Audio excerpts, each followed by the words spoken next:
Oh my goodness, it's finally here, people. It is time for the qualifiers for World Cup Season 6. It has been a long time coming since the last one was over, and I am so excited for us to be here and finally doing this again. I see Quan is here. Is there a class below amateur?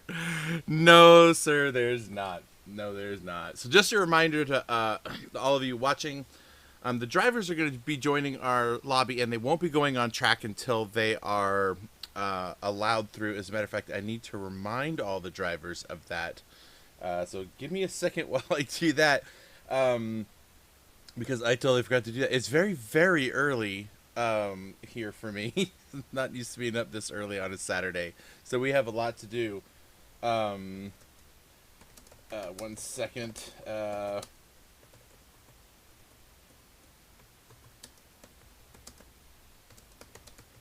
And we go. Okay. So, first of all, we need to, of course, give a big shout out to our folks at Metropolis for sponsoring this season of the World Cup. Make sure to go check them out at metropolis.com. They will certainly give you a listen if you're in the telecom industry and you need to do reporting on anything from call centers to hospitality to anything else like that. They'll be the people that you work with. I were working with them for probably 20 years now, and they're the greatest group of people I get to work around. So keep them in mind. Also, Detailing Group, who's been around with us forever, they're here too. So they're helping us out as always. So thank you for that. DetailingGroup.com to check them all out. All right, I got a few people joining the lobby now. Let me make some notes here for them really quick.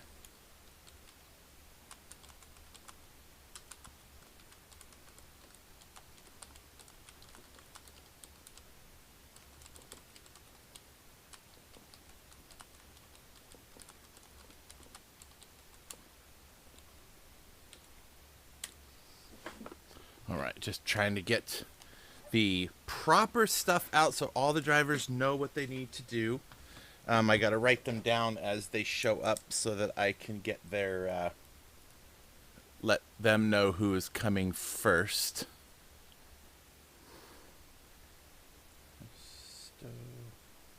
Nico. Okay, so we got 3 drivers already set up and ready to go.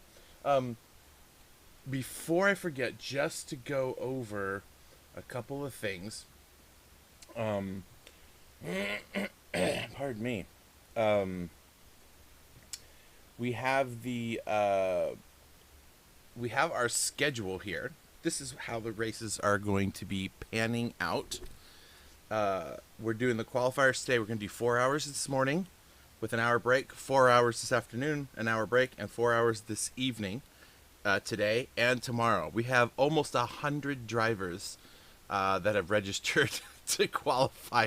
Probably the largest turnout, or about equal to the largest turnout we've ever had. So, but we're here at Kyoto. Kyoto is going to be a windy track with a few good full throttle straights on there. It's going to be interesting. We're seeing everything from 214s to 217s. I've seen going around this track. I've tried it myself. It's hard.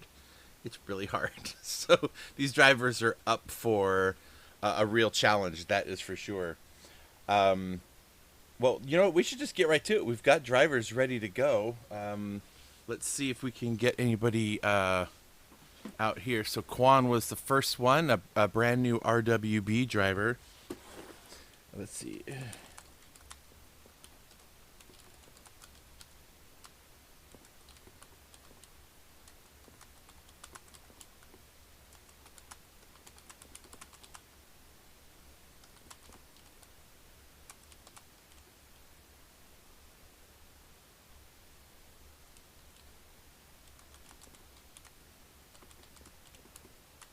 Just messaging them.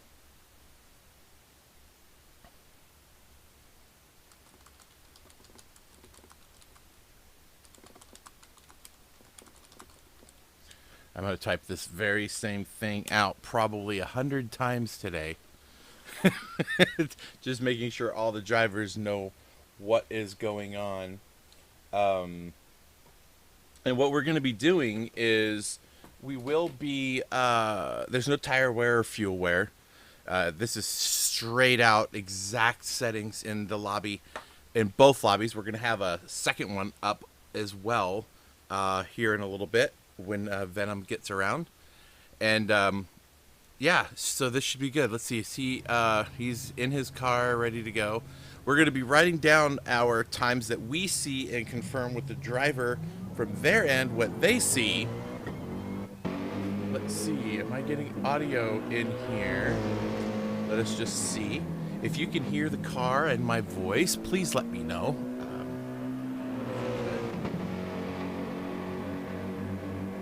I believe we're getting audio just fine. So, all right. So he's gonna get his little outlap done. And hey, Bendit, how are you?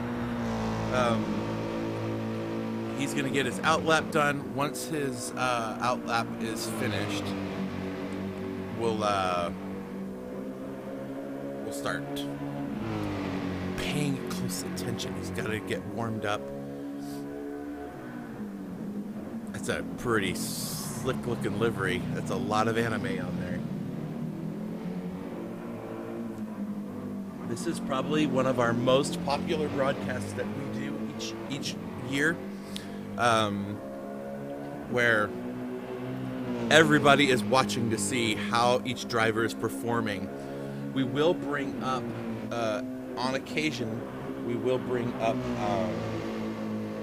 this little graphic here on the left and to show who's got the top 15 times. We've ran 2 people so far that couldn't make it this week. So we're going to get that sorted out, and we'll start bringing up those standings.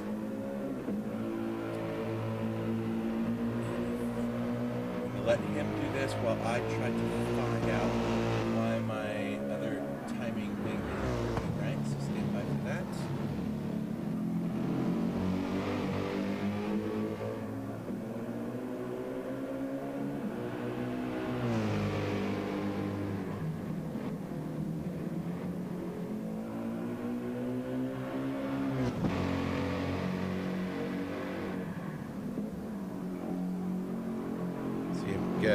Going to be doing a lot of stuff, and I won't be doing a lot of talking, but we will get to listen to the cars. Let's watch him as he starts his first lap here. It's always the first hour is always a little bit of answering a lot of questions from a lot of drivers.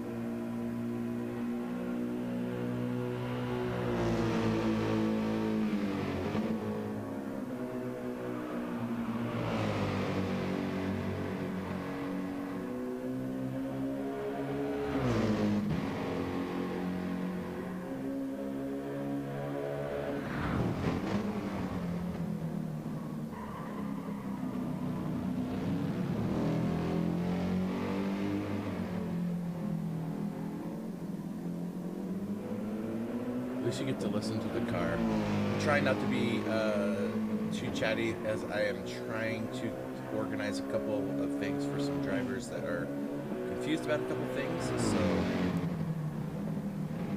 hang on there.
have to pick that pace up if he wants to get a better spot. That's for sure. That 220 is not going to be a good one. He's got to find some time.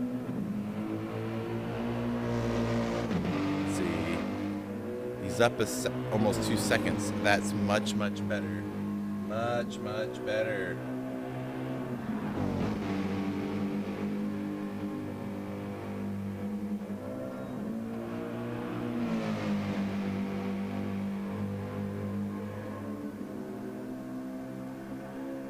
Looking good, buddy. Looking good. Might get into the 17s on this one. Let's hope that he does.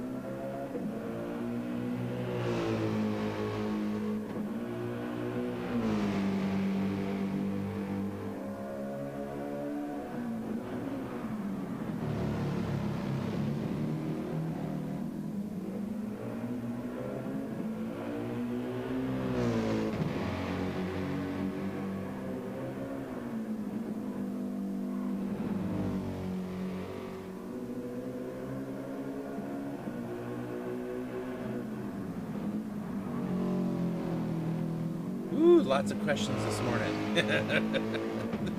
Keeping me busy. I'm trying to keep track of what's going on the track, and there's just a lot of people asking me some questions. We've done this all before, people. There we go. 2:17.2. Much better. Much better. Yeah, that's a much better time. That was more reminiscent of what I was doing because I kind of suck at this track. So good job, man.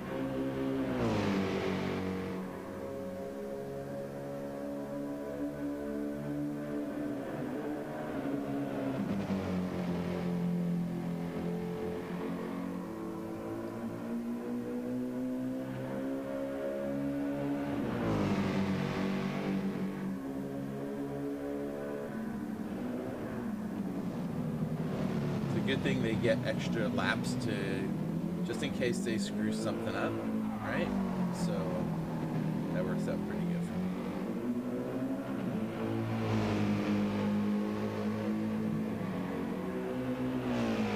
Whew. Okay, that's done.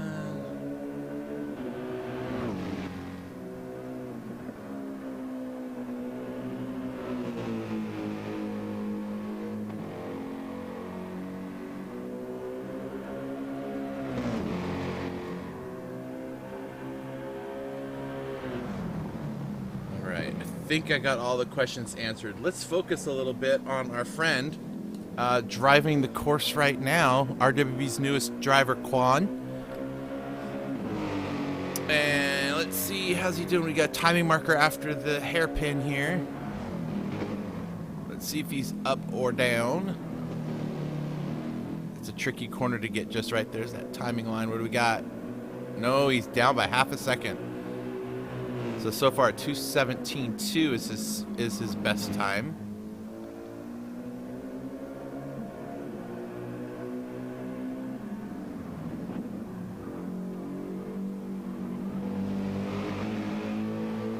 Now, one of the things that we find over the course of the day is we get these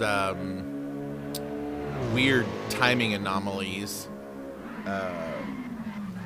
Oh, no! That's right. He's still got... Oh, nope. Oh, okay. He still had one more to go.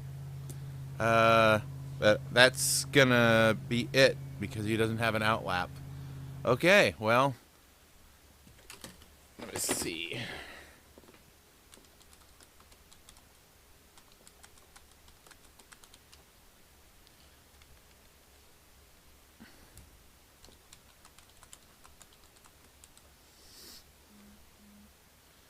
All right, now let's see. It is 4 laps, but he only did 3 of them. He had his 1 outlap. So let me remind people, let's see.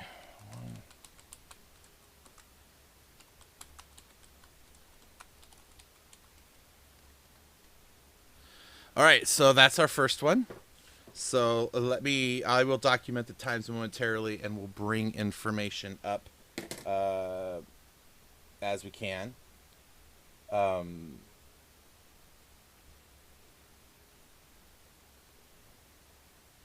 that's the wrong one. All right, so let me get the next person out there. Who is next?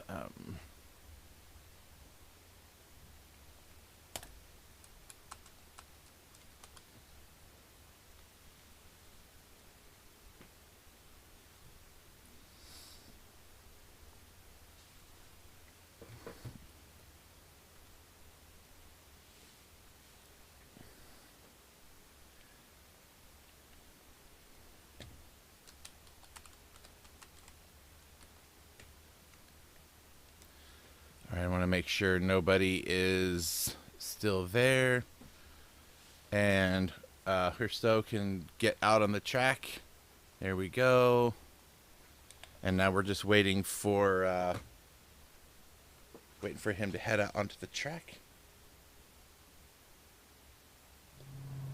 So, while we're waiting for him to get out onto the track, we can talk about the schedule, right? We're going to talk about the schedule a little bit. Round 1 is going to be 1st of November. We're doing every other week for 12 rounds. So we're going to end in April. This is a long series. And so November 4th will be our first official race at Interlagos in the Group 4 Lamborghini. So it's going to be a lot of fun. Not a single car is being used more than once the entire season. So all these drivers have 13 cars to make sure they own to get through the entire thing. Also, we have a championship for drivers in each class. We'll be classing the drivers after the qualifiers are over. And that classification will be amateur, pro-am, and pro. And they will be fighting for the championship points in their class. On top of that, so to make it clear, there will be 3 class winners at the end of the season. There's also a team championship, so the top 3-point getters from any team are added to a team score, and at the end of the season there will be a team championship. So that's going to be pretty heated. That's going to be a lot of fun. While we're waiting for him to get out on track,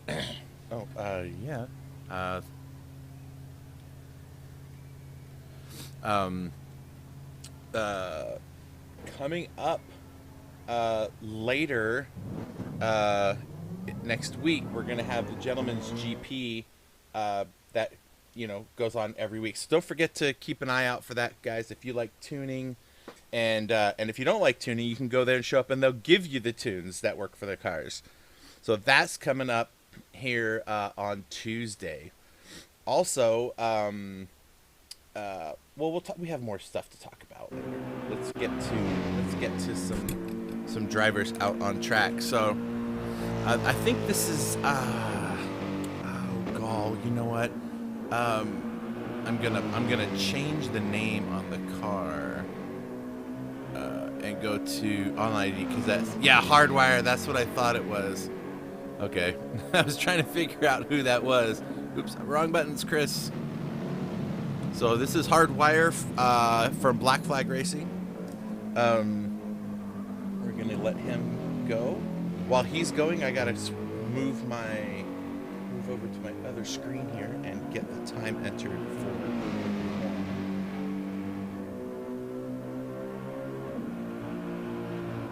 If I can find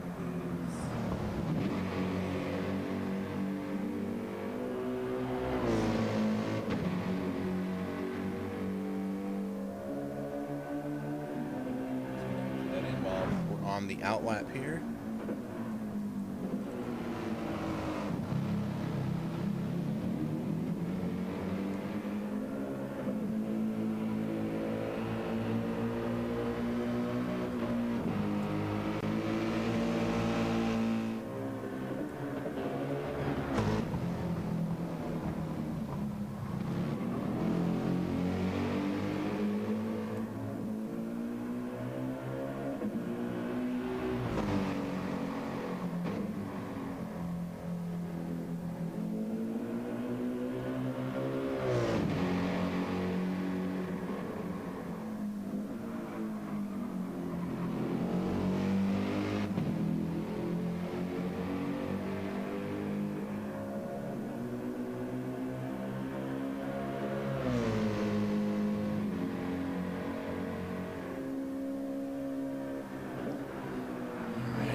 Here we go.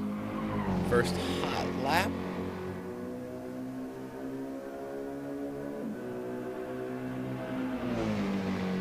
Now, if you're wondering, it will probably come up at some point. A driver that gains a penalty on a lap, that lap will still count. Of course, it's going to screw up his next lap, so you don't want to do that. But because the game doesn't really let us make a change, it's going to count the time, even if it's in red. We're going to count that for the driver. So, but all drivers are going to have that same challenge slash opportunity slash bug slash whatever you want to look at. So if a driver thinks he can abuse the track limit to get a good time on the lap and doesn't do it before the final sector, okay, you do what you got to do. We're going to go with the official timing that's on the right-hand side, and we're going to do that for everybody. So I don't care if it's red or not. So that is a strategy that some drivers might be able to exploit, and it is what it is. All right, Hardwire in his first time lap, he was purple, I think, after the hairpin here, or one of the hairpins. I forget what the name of that corner. It's got a number on it. It's painted on the dang ground. You'd think I'd know. He is up nearly a second over Quan's fastest lap. So he's in the 2:16s for sure. If he does really good in this last sector, he might be able to get into the 15s. We'll see how he does here.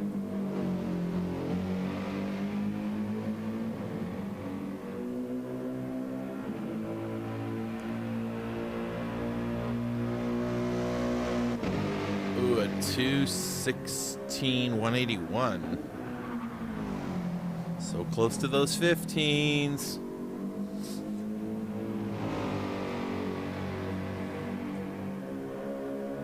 Yeah, and I'm encouraging drivers that I gotta pay attention to the chat too, folks. Sorry, there's so much going on right now. Let's see.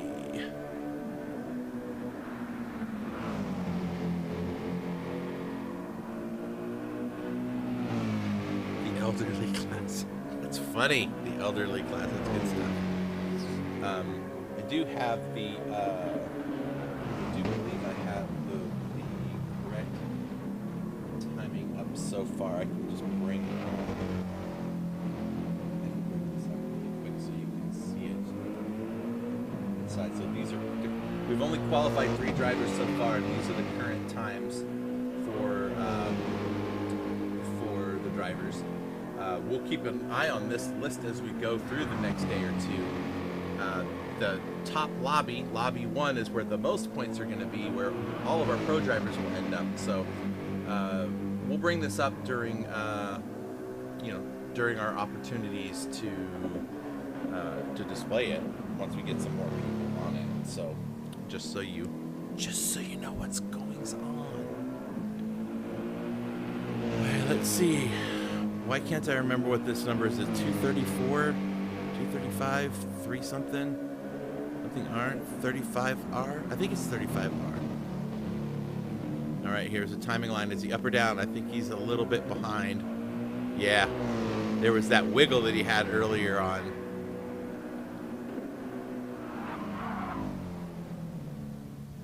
Oh, that's not going to help either. All right, suck it up. You still got 2 more to go. In fact, let me tell him he's got 2 more to go.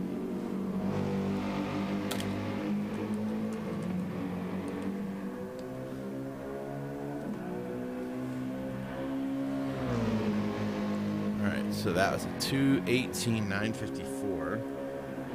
Now, currently, if his time stays where it is at 2:16.181, that's gonna put him in P2. Of course, he is only the 4th of about 90 drivers that will qualify over the weekend. So it doesn't really stack up yet till we get these things sorted out. I like the livery though, man. We don't require any liveries for the qualifiers, so drivers can arrive and drive in whatever they well, not drive in. They can run whatever livery they want, and we just don't care. You can do what you got to do, and but during the races we absolutely have requirements for that, and all those things are on the website. For those of you that are not aware, gtchampions.com, and you can find all the details. Rulebooks on there for download or just review. All the details about the liveries, all the details about how qualifying is working, all of that stuff. And once we get the other lobby open, we'll be able to show you both lobbies at the same time. So don't think that you have to be in Presidio's lobby to be on the broadcast. Everyone will have their moment in the sun, so to speak, both figuratively and literally.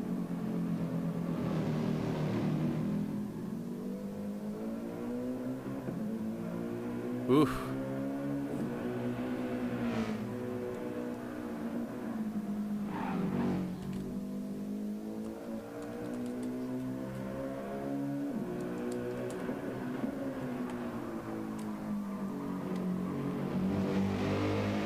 Till he gets out of the corner. I'm gonna give him one more shot there to go. 2:16, 6:33. This is his last chance to get one more hot lap in there.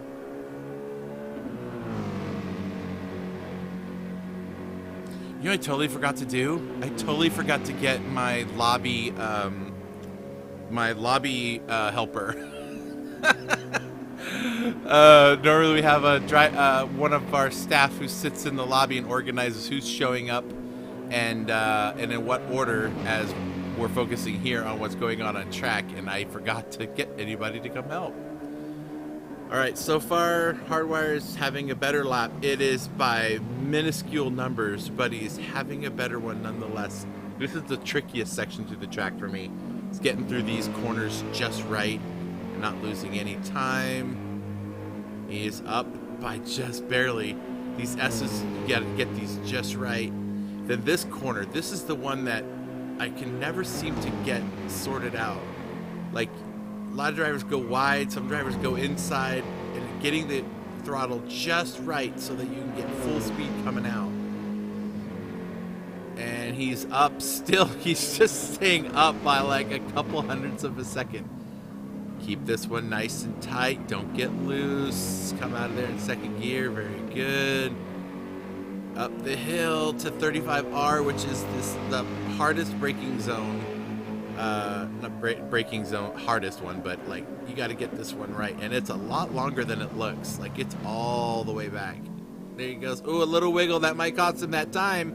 It did. He's lost 4/10 already, just in that last sector. Ah, come on, buddy, you can do it. All right, let's see how this is gonna turn out. I don't think he's gonna gain it back unless he somehow gains a half a second of time in this corner getting on the gas. But it looks like a 2:16.181 is going to be his best time. 2:16.354. Okay, let me tell him. Right, 2:16. Oh, he left the track. Well, okay, you're going to have to go with my time then, bud. All right, so that's where we are now. Okay, so his time is documented. Let me just put this down to 16.181. All right, Nico is going to be next, and then it will be...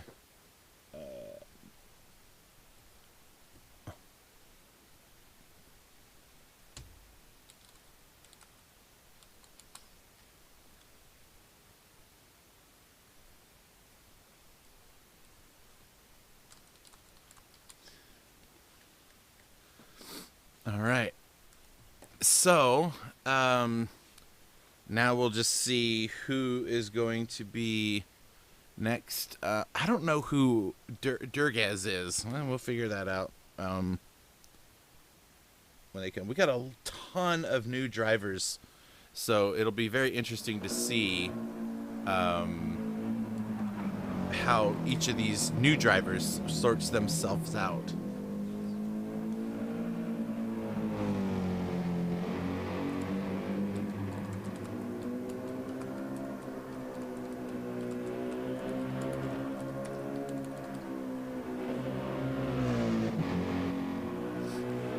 All right.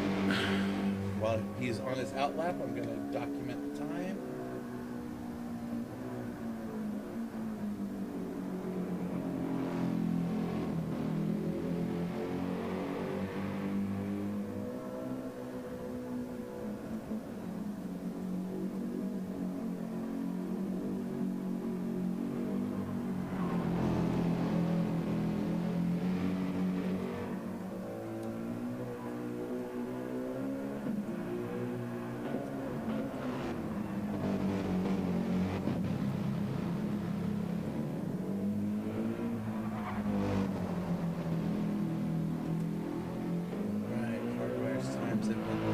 Now we're watching Nico. Let's see what Nico can get done here.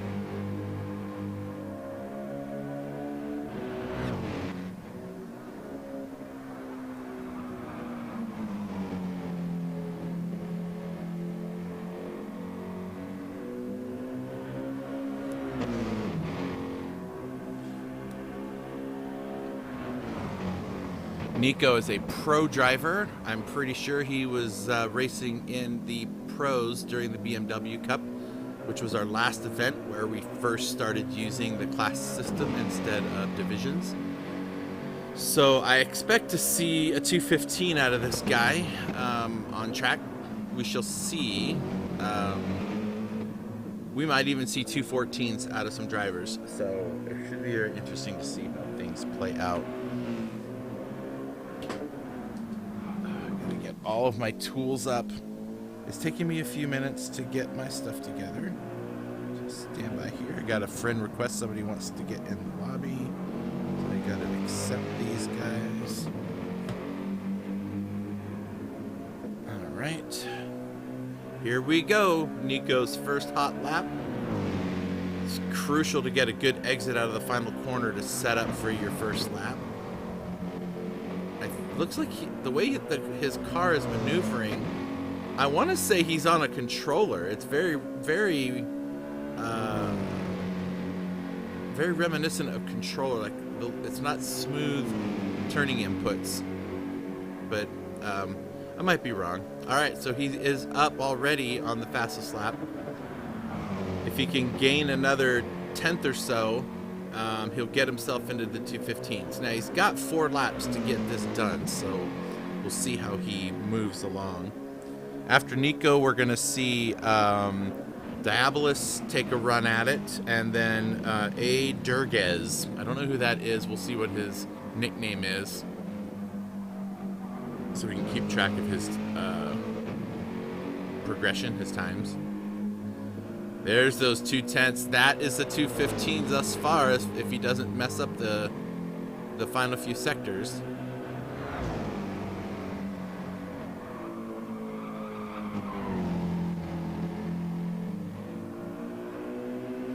I mean, there's 7 sectors on this track. That's how long this thing is. Up 3/10. So he is he's going to get to the near mid 215s. Maybe he can gain a little bit more through this, through Sector 6 here. Heading up into 35R. This is a critical point. Getting the braking just right. Getting that curb. Getting a good exit. Ooh, you got a little bit of a wiggle there. He's gained another 10th, though, over the previous fast lap. This is looking good, Nico. This is looking really good. This is going to be a 215 something if he doesn't mess up the final corner. Ooh, I wonder where this might be a 2:15 and a half by the looks of things. 2:15.692. Okay. Not bad, dude. Not bad.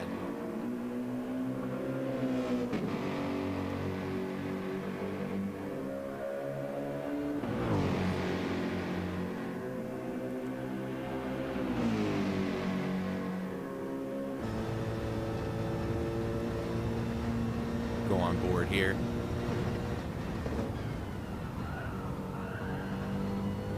He is pushing. He is really trying to get the extra time. Here comes the timing line after this bend. See if he's up or down. I think he's going to be down a little bit. Yeah. He kind of didn't get a very good sector 1 in there.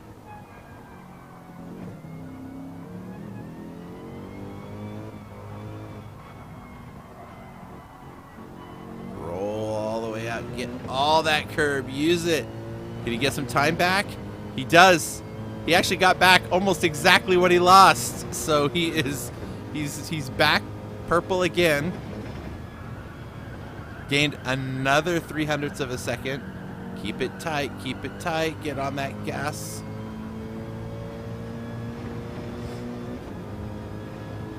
Yeah, look, he's gained another 1/10.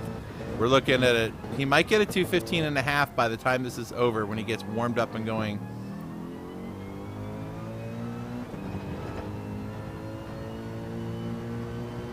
And if all the other drivers that are sitting in the queue waiting to go, they are all watching.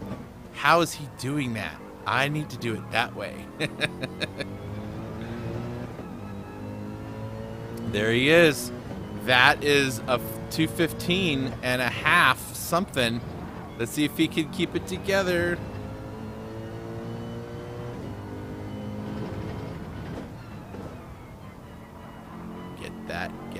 Get that. All right, let's see. What is he going to come across with? That's got to be a 2:15 and a half. 2:15.604. Ah, he lost a little time in that final sector. So what we love about these qualifiers, giving them 4 hot laps, we're not using their average lap. We're using their actual fastest lap. And if they, it helps us also look at their pace and things like that to see just what, giggity, oh my gosh. Hey Quagmire, welcome. It lets us see their pace, right? And that's gonna help us in our adjustments or readjustments of folks' class standings. Oh boy, messages. Now who am I getting messages from?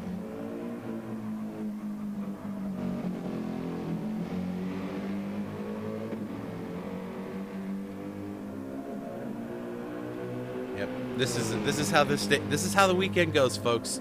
Lots of messages that I have to keep track of.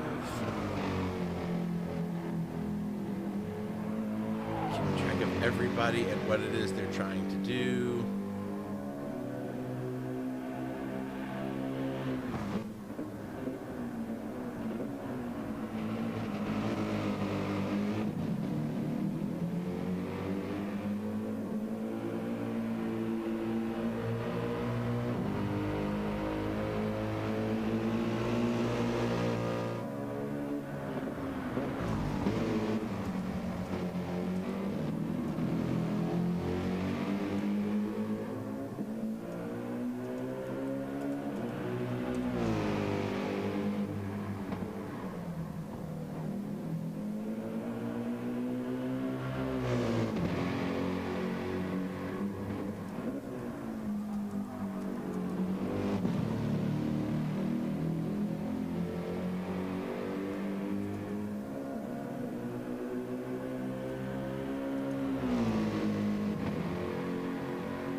$2:15.824.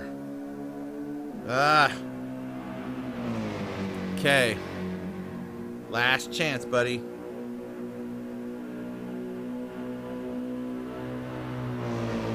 Man, if I have to call somebody a consistent, that's this one.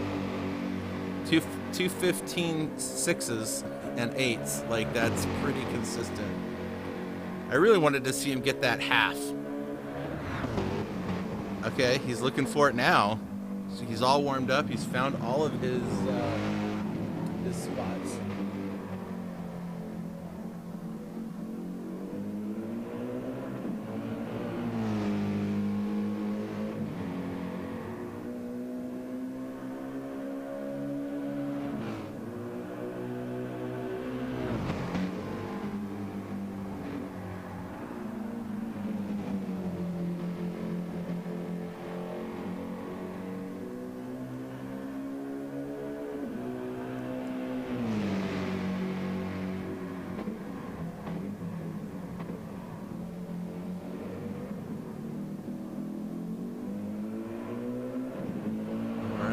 The hill, where are we at?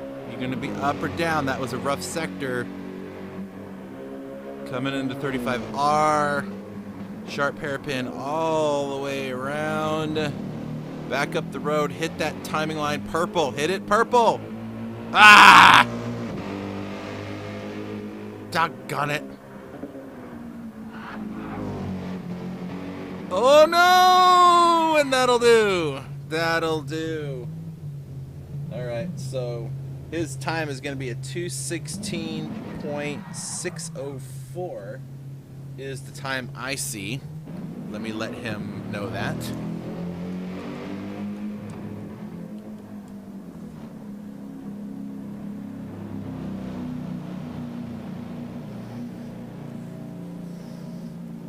We encourage the drivers that if the time I say doesn't match, they need to get a screenshot and save that. All right, so okay, he can get off there.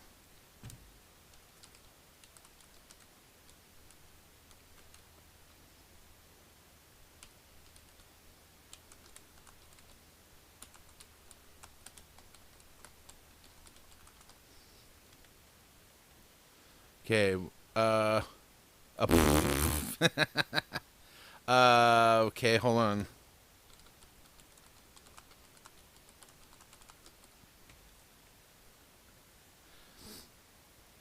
Okay, so his time shows differently, so I need to see that. And this is one of the challenges, biggest challenges that we have is we don't have good timing all the time, and it's super frustrating. How am I off by oh yes, you're right, never mind.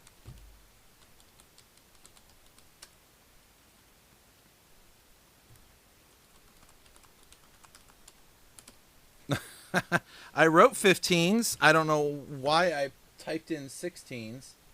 Yeah, 2:15.604. Dummy, Chris. Well, that's why I write it on paper as well as in my spreadsheet. All right. Okay, so that's why we do that stuff. Okay, let's see. Next driver is right here.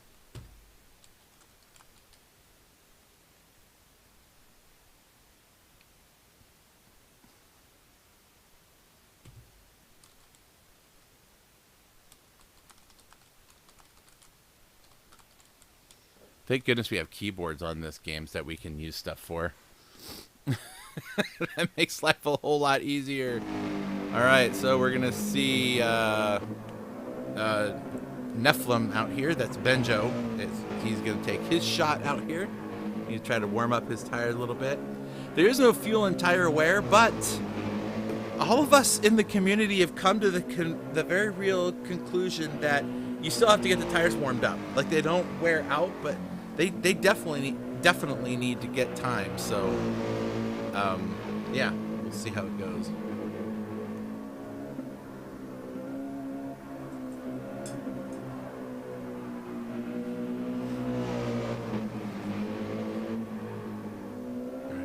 This is the lap that I would take to just really run my line and work out any of my nerves.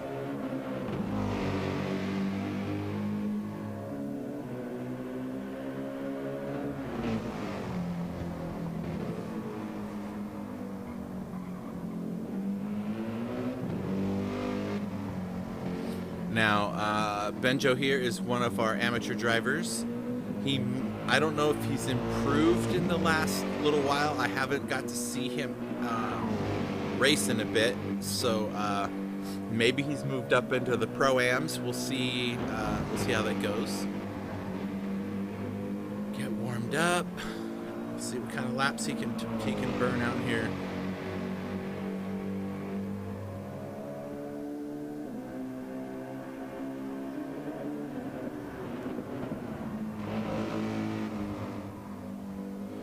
So,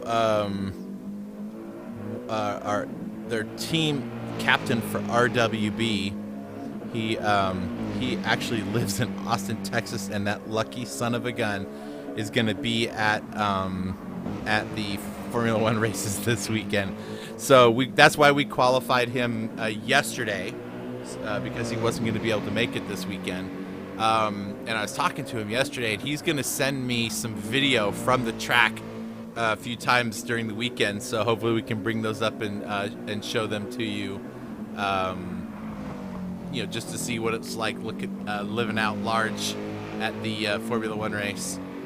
His company he works for has got like a parking spot out there, like it's almost like box seats for their RV, and so they all go out there and hang. It's awesome. All right, so here goes Benjo with his first timed lap. See what he can come up with. I'm gonna guess he'll be in the 2:18s. We shall see. I think he's on controller right now. I think his wheel may have broken. I don't know.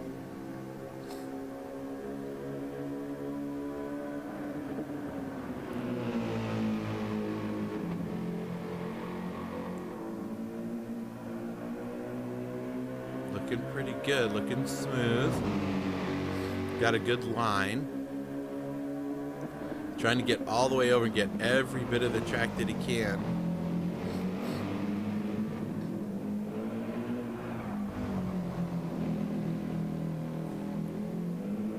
Folks, stand by for a minute. I'll be right back.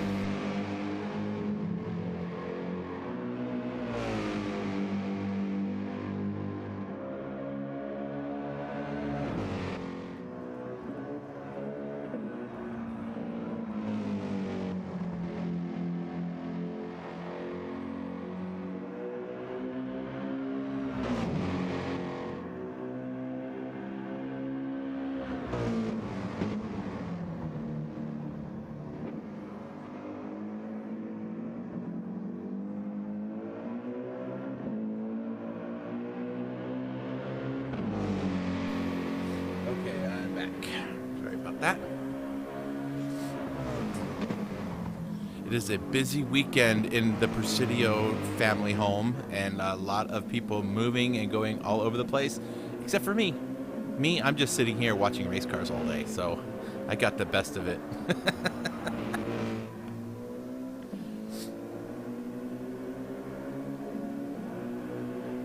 Into the final corner, we're going to see his first time lap coming across here.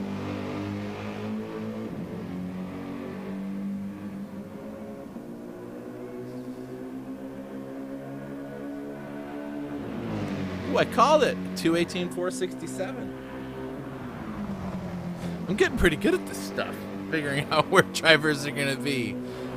I'm not sure why, but my brain just kind of, I know the history of many of the drivers, right? Kind of know their pace, and just kind of judging. I know it sounds terrible when I say I'm judging them, but I'm judging them off of their, he's up 0.2 on his personal best.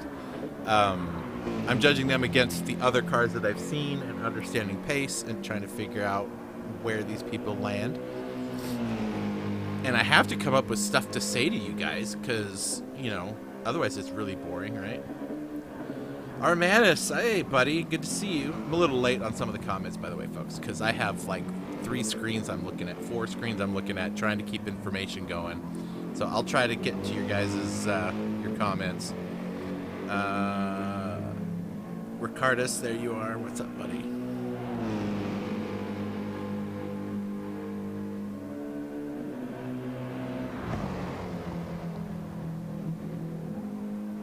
Folks, I'm so excited. This week, we've topped 700 subscribers to our YouTube channel.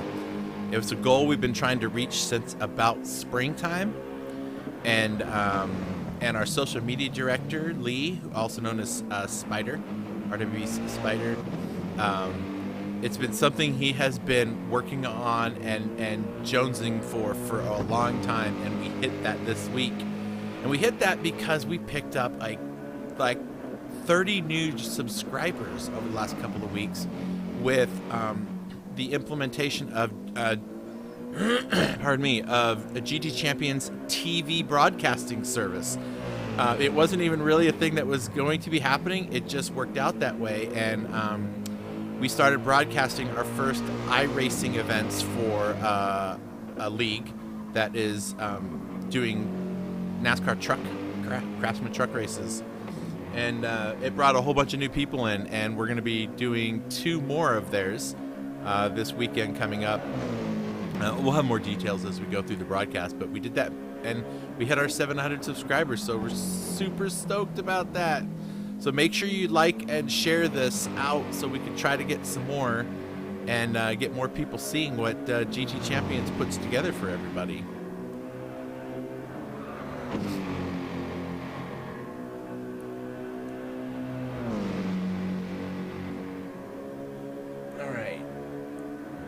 Come on, Benjo, you gotta get some more time on this track. Here comes your second timing marker. Oh, that's not good. All right, just keep it together. Just, you get another one.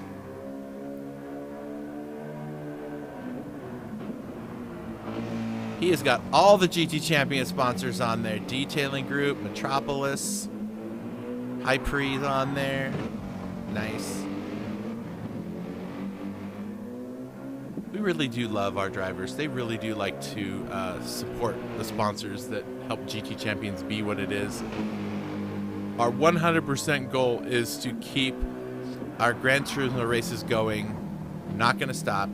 I know people hear the word, when I say the word iRacing, that we're doing that stuff.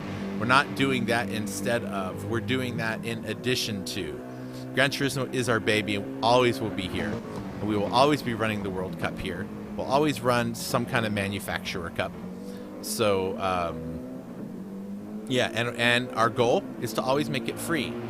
So the iRacing stuff, though, when we start doing some of our tournaments, those will be tournaments people will need to pay to join. And those are funds to help us keep things like Gran Turismo races free. So, yay, team. Let's do this thing. All right. Oh, it's one of the toughest parts on the track to get right. All right, so he's got one more to go. I better tell him that he's got one more to go.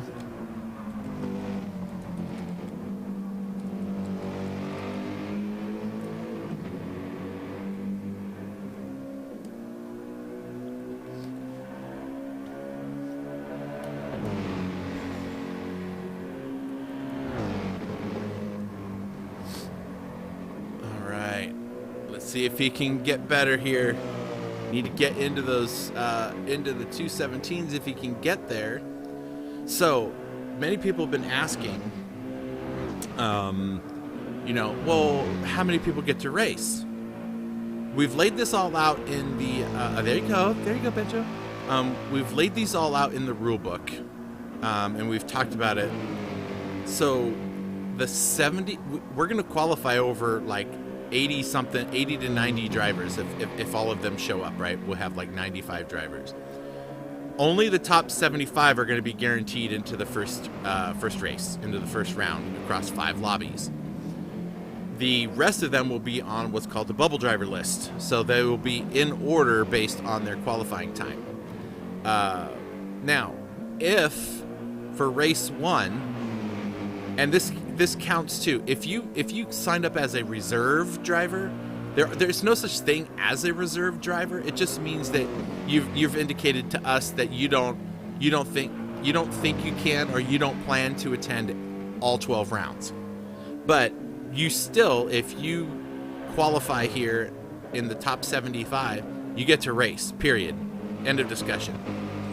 If for some reason, after the qualifiers are over and one of those top 75 does not RSVP for the first round, in other words, they can't make it to the first round, or they just don't RSVP, they'll lose their spot, and the person at the top of the bubble driver list moves into the series, and they'll come in at the bottom of lobby 5, right? So your fastest guy is going to be the top pole sitter in lobby 1.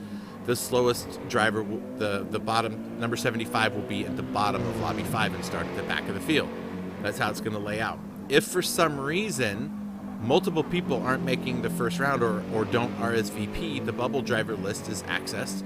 And let's see, what do we got here? What do we got here? Get an 18? Can you get an 18? Yes! 218,304. There we go. All right, let me tell him what I think he's got.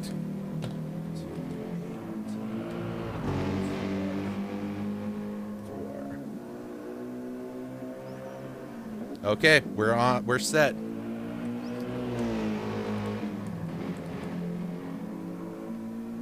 Okay, so let's see who's gonna be next. Is Jergez. So he is next.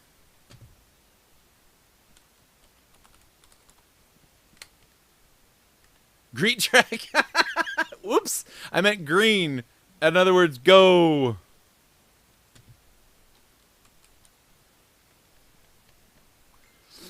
All right. Now we'll see the next driver.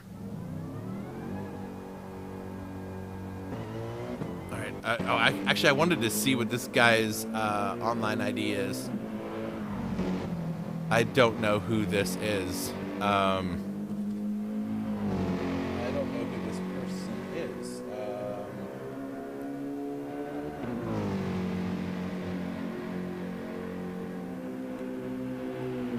Okay, that's weird.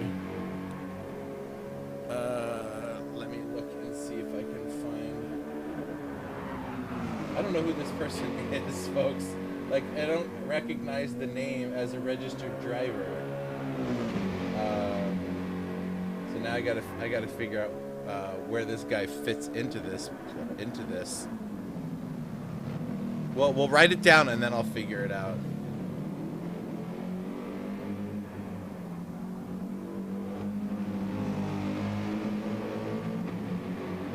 Why on earth am I not seeing that here? Let me get the times put in for our last driver. While this person is on their outlap.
All right, into his first lap he goes. Whoever this is, his PSN name and his regular name I can't find this guy on our list. So my guess is that he's registered under some other, you know what, I have a place I can look just to be 100% sure.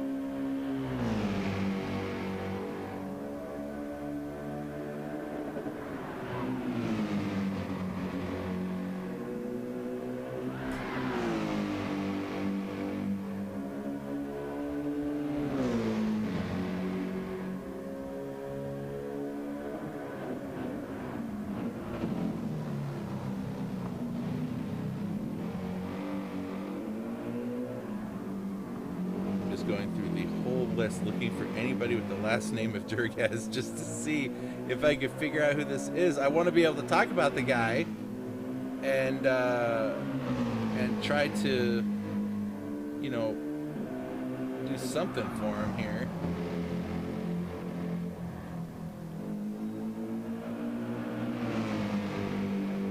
How's his time looking? He looks fast.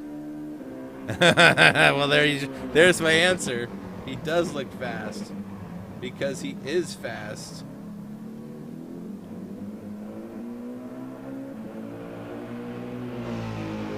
There he is. Oh, okay. That's who this is. Okay. He is signed up. So I have him now. I see him. I just had no idea that name did not make any sense to me. But now it does. You know why? Because I found him in the list. And he is a registered driver. So there we have that. All right. That is looking like he's looking like a 214 driver. Definitely looks like he's going to be a pro driver by the way he's going. Just his lines and the speed through the corners. That's fastest lap of so far. Nice. A 215, 221. I think we're going to see a 214 out of this guy. He's getting everything. He's getting so much of the track.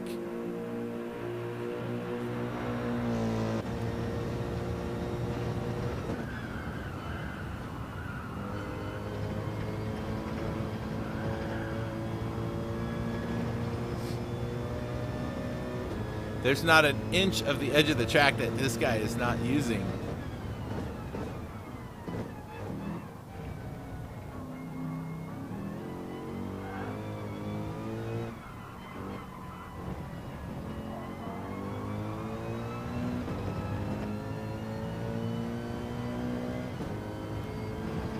Oh, he's down a little bit. Maybe he can make up some time. We'll see.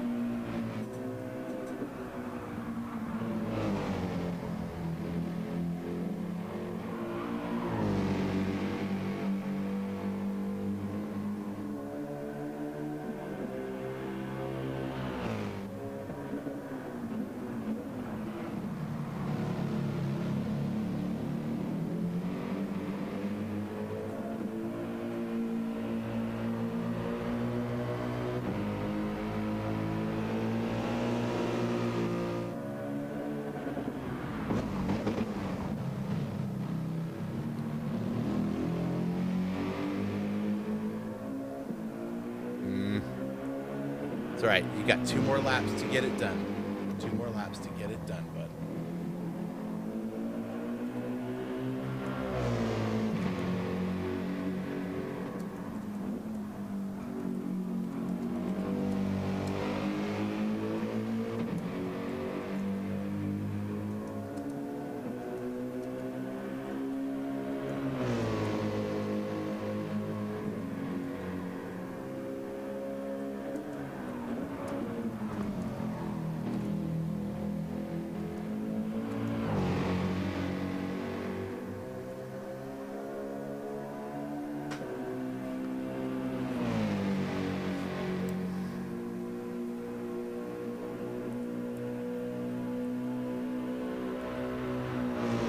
He's done 215.2s. So, hello. Dot 2? Okay, that's the IT coming out of me.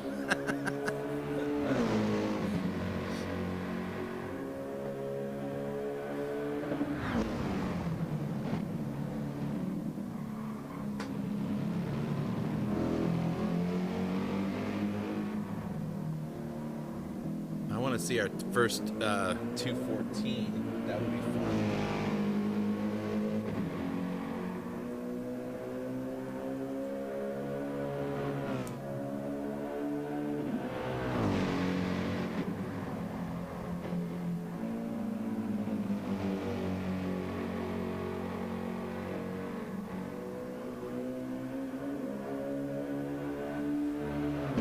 Oh, he's up a 10th, people. This is a tough sector to gain any more out of unless you don't get it just right. Oh, a little wiggle there that might cost him a couple hundredths there. Let's see as he comes up the hill. Going into 35R, he's got that hairpin. And then he's got that timing line right there. Let's see where he's at. Nice solid there. Yeah, he lost that whole 10th in that wiggle. Whew, isn't that crazy how much it matters?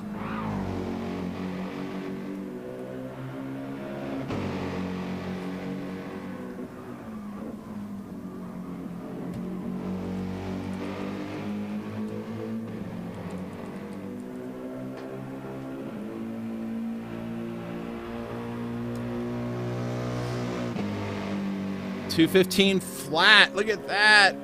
Nice. He gained some of it back. Oh, he's so close to the 14s. Come on, man. Give us the love. Show us that 14 is in you.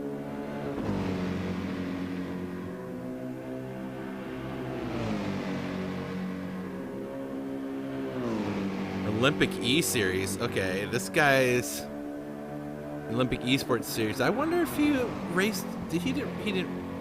I don't have to look this guy up. I wonder if he was a World Tour driver or not. I don't know the answer to the question. I don't know this guy, but I'm happy to see that big number that he's got on the side of his car and on the back. You're not going to get to run that in our series, buddy, because that's my number, son. You're going to have to find a new one. Maybe I'll let you borrow it. Maybe I'll let you borrow it for the series, because I won't be racing in it. We'll see. We'll see. Oh, he's set for that 214. Get it? Come on, let's go.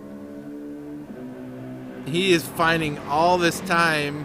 Look at that. See how he keeps it right there on the curves all the way around. Shortest way around the track. Oh, yeah, he's got this track pretty well figured out. Oh, he's up 3/10. Get the heck out of here. Are we going to see a 214.5? Like, is he going to get any more time? Oh, that was not so good right there. That's going to cost him a 10th. Probably compromise his exit up the hill into 35R. Hard right turn or left turn all the way around. Keep it together. No wiggles, no wiggles. Easy on the gas. Oh, yep. He's lost a little bit there. Oh, he's still 3/10 up. Look at this, guys. We're going to see our first 214 of the qualifier. Unless he screws something up really bad.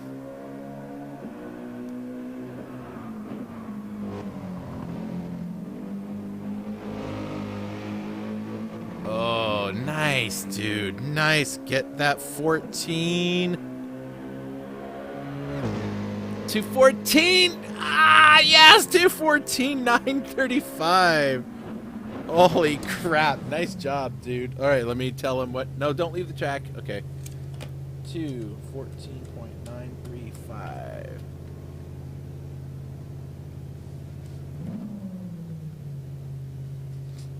Nine. Perfect. Wow, that was awesome, buddy. Oops.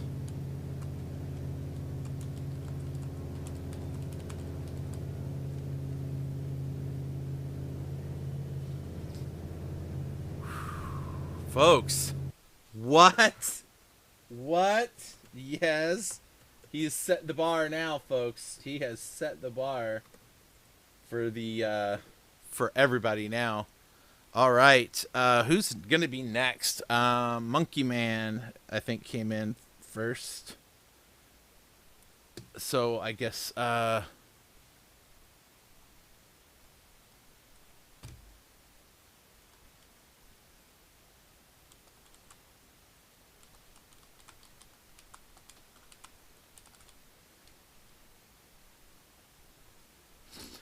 Monkey Man is no slowpoke, so interesting to see how that turns out for him. Holy cow! So far, this is what our 7 drivers that have qualified thus far, and what order they all currently stack up in with their time. So you can see it's all over the place. There's nearly a 3.5 second gap between the drivers. So it looks like Monkey Man's gonna go out. Here we go. Now we're going to watch Monkey Man get some action done. Monkey Man from Black Flag Racing TV, Black Flag Esports Racing. I don't know. They have a bunch of different variations of that. Yes, there is no brake balance.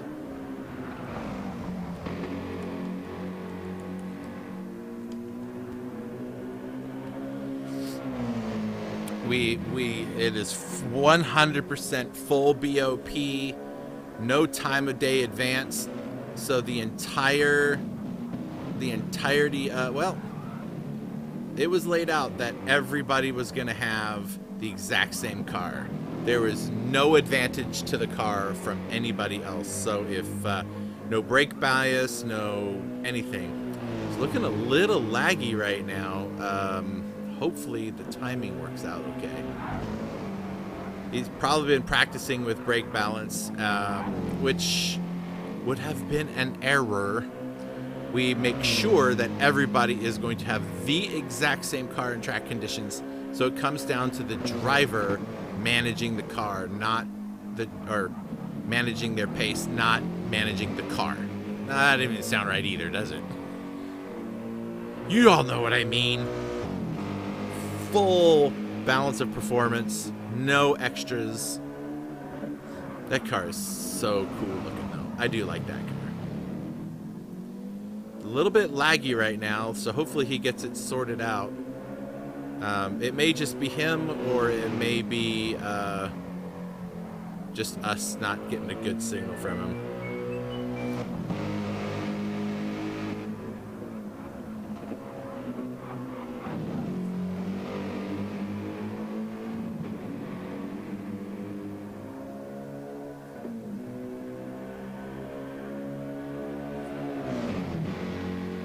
Okay, here we go into his first timed lap. I'm sure people, if they were practicing with brake balance, that it's going to cause them some challenges if they were used to driving a certain way, getting the car to rotate a certain way through certain corners.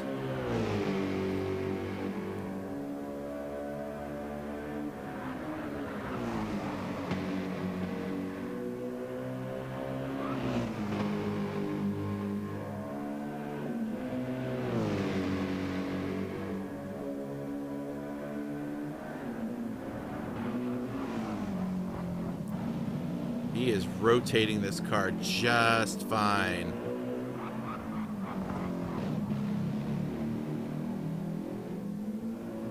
Ooh, that might be a penalty. We do not want a penalty in. Okay, he made it work.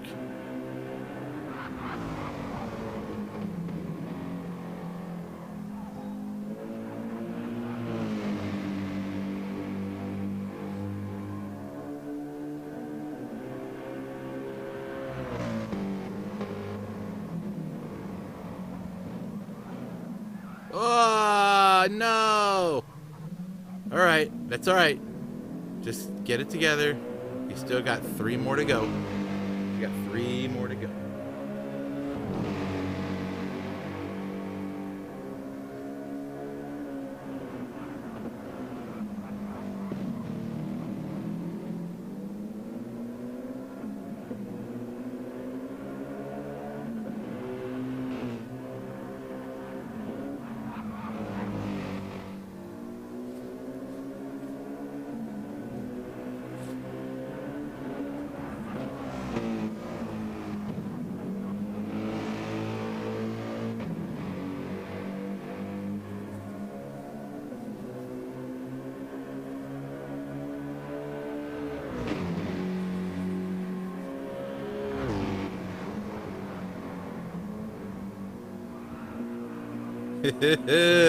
That car is on the edge of grip in all these corners. He is trying really hard. Although it looks like what we're seeing and what he's seeing are going to be different when it comes to the where his car is actually positioned on track, because we're getting some lag in there.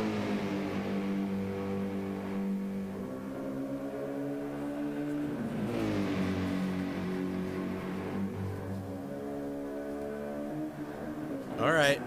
All right. There we go. He is, yeah, he's a pro driver, so I figured he'd be no less than a 214 something, so.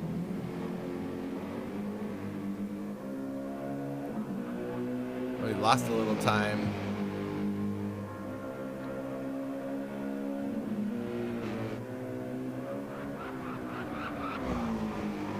Big old long corner. Corner is my Achilles heel on this track. He's got a lot to make up for. It just seems like the time might be off on this one. He was purple and then he was best sector, but best sector would put him at, okay. We'll see what happens here.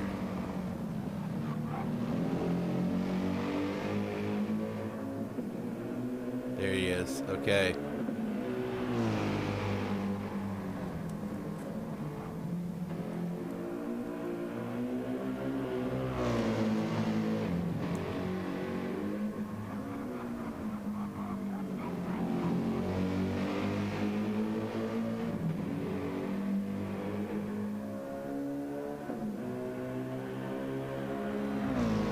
That's going to be 14. 14, 6, 19. Okay. Nice, dude. Still got more to go. Go get her done.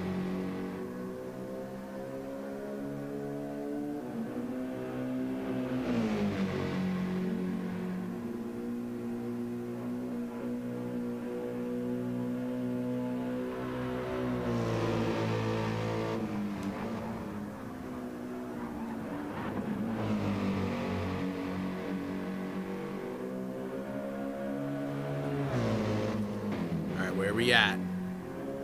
Oh, yeah, he's down a little bit. A 214 though, that is where you got to be for the pros. So far, he's got the fastest lap we've seen today. So, provisional pole in lobby 1.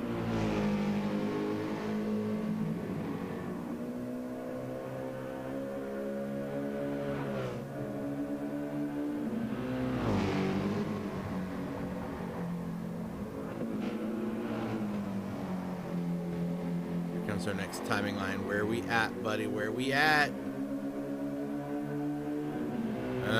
Yeah. Okay, chalk this one up to just a warm up. Get the next one right.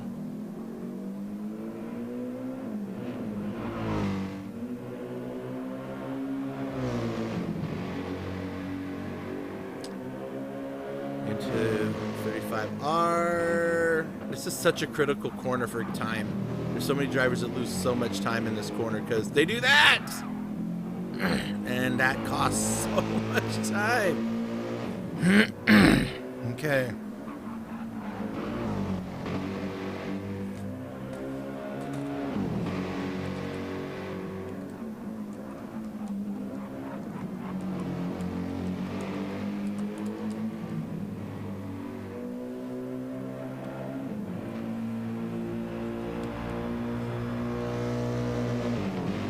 Two 15, 8, 20.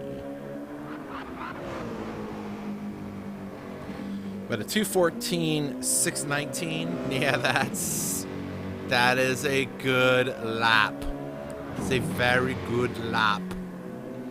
And I'm watching these guys going, now I know where they're finding all this time. There are some very liberal track limits in areas on this track, and these guys know where those are.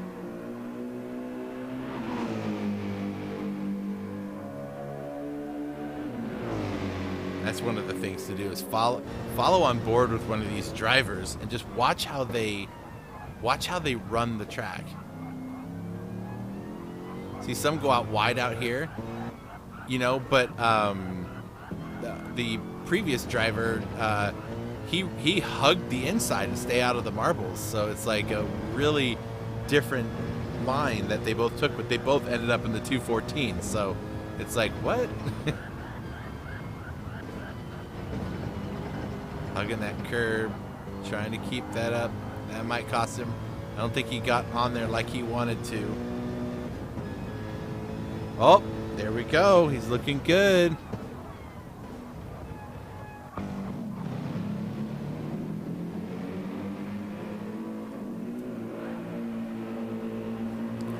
We're going to see another 2:14 out of him. It could be a 2:14.5 if he can hold this gap coming out of 35R. Let's see if he doesn't get a wiggle and he can keep the traction down. Nope. Oh. Yeah, he's get it together. If you can get a 2:14.5 something, that would be pretty awesome.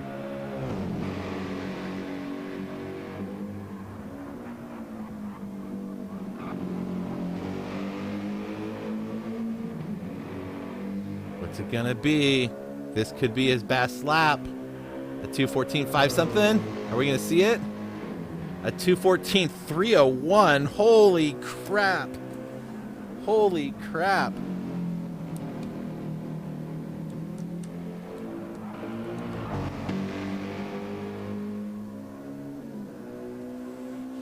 That was insane. All right, good job, man.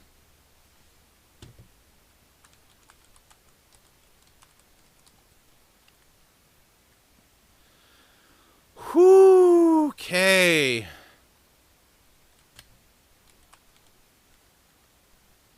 Now we're going to get Ricardus on here. Let me get these times put into the books. And then, wow. A 2:14.301. That's insane. Folks, hang on 1 second.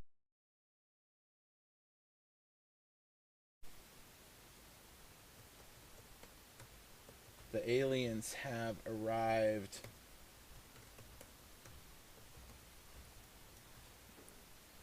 All right, let's get Ricardus' car out on track.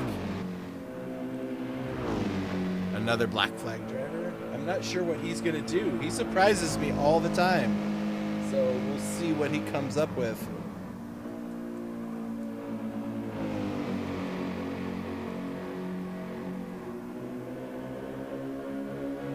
So currently Monkey Man is holding provisional pole. And now Ricardus, who also goes by, let's see, is it going to show his online ID? That is his online ID. What do you know? So Ricardus now is next on the list.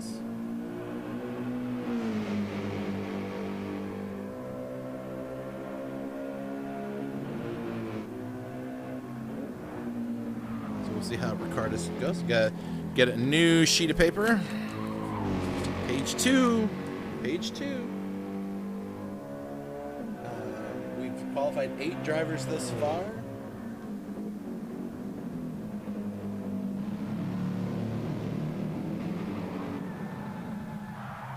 Well, that is not going to do anybody any good.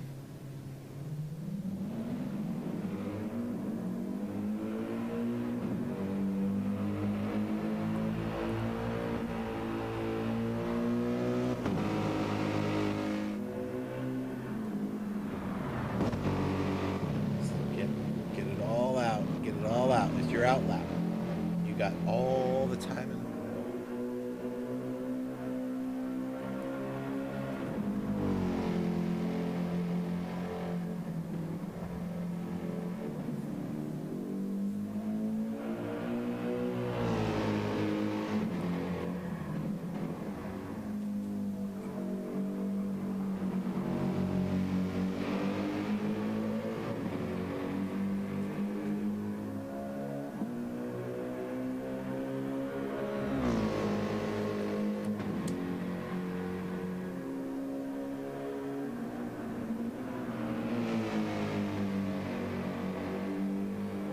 And I do believe Ricardus, I have to go back and look. I believe he was a pro driver. He might be running, he's running the pro driver placard. Yeah, I think he was a pro driver last season. So I do expect to see him in the 215s or better. We will see. definitely looking pretty racy.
Here we go. This is going to be your first timed lap.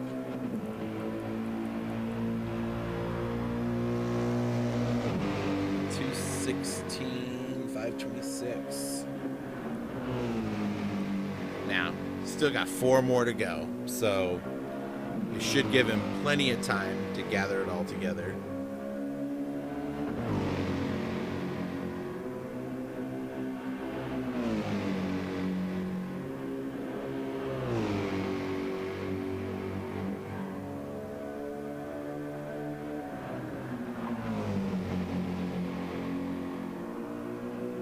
Look at them hugging that curb. Man. Thing just drags you around the corner. There's one of the corners, I don't know if it's that one or not. There's one of the corners where, like, if you ride the corner just right, it's like, I'm not going to say it's a glitch, although I guess it could be considered one, where it basically just holds on to the car. But if you don't do it just right, life is over for you. And I don't remember which corner it is.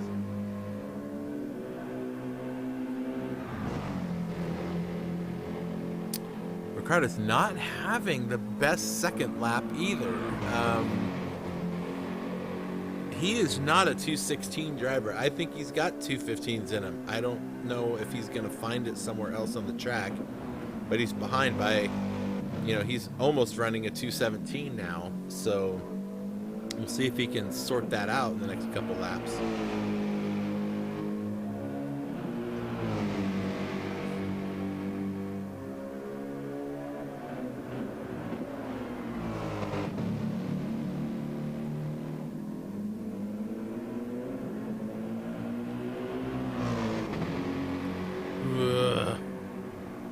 Okay, it's nerves. I tell people every season that we run these qualifiers, people go, man, these guys are going to kill us. And all.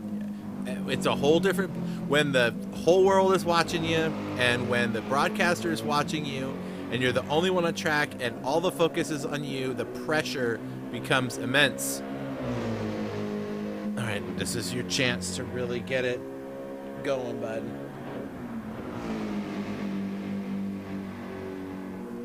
More to go.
Up. Okay.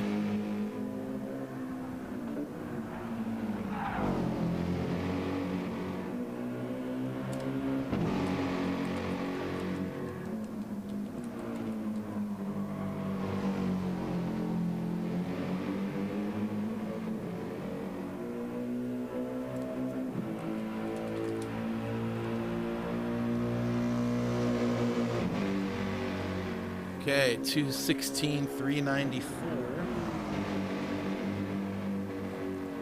That's his best one so far.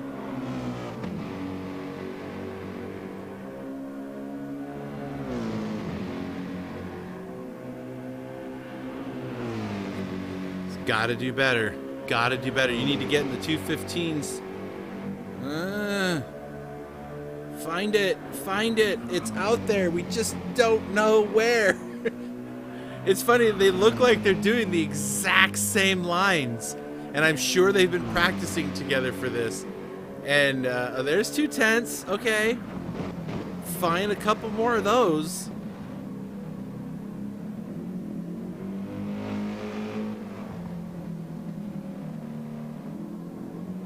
Come on, be half up. Be half up. Be half up. Yes, he's half up. Almost. 4/10. Find some more. Find some more. Get in those 15s. So close. Keep gaining. Keep gaining. You can do it. Lo hicimos.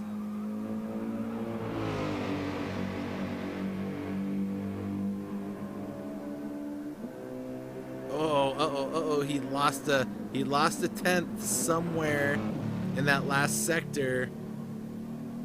Come on, get it back. Get it back. We've got one more timeline to see where you are up out of 35R. Don't wiggle. Keep it planted. Dig deep. Dig deep. Hold it. Hold it. Come on. There we go. Let's go. Let's go. Ah, no. He lost all that time. I'm telling you, there's so many places to lose time on this track. Ah.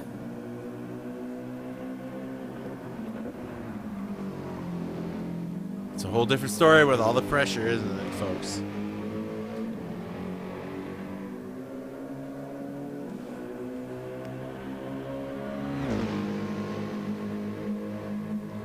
$2:16.031. Okay, that's what I see.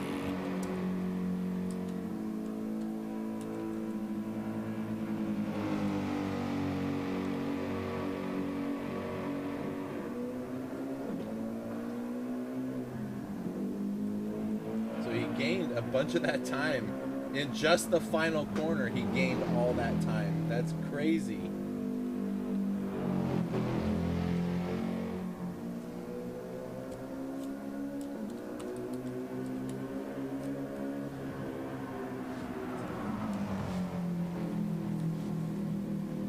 Okay, so where does that put him? We don't have any more drivers waiting right now.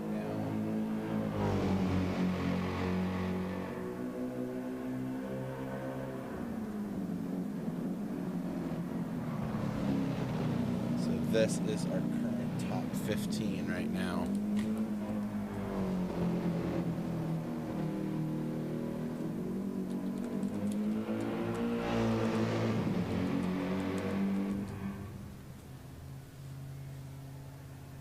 Whew. Okay. There is your current standing. There is your current standings. There are your current standings. Is this gonna look all goofy? Let me turn off that. There's our current list so far that we have. Leave that up here for a moment. Buck Wild has arrived, so he can go whenever he wants to.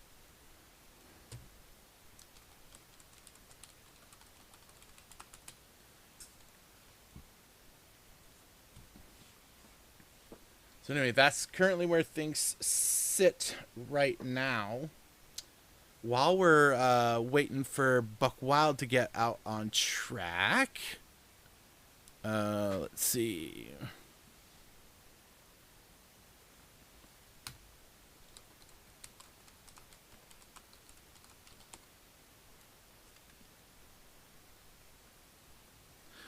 He says he's just going to be a couple of minutes, so we're going to wait on him there.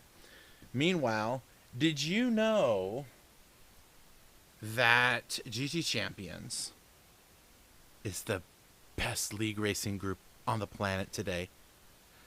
That's this broadcaster's opinion, of course. You know, we're really excited for where GT Champions is heading. With High Prix, we are moving into...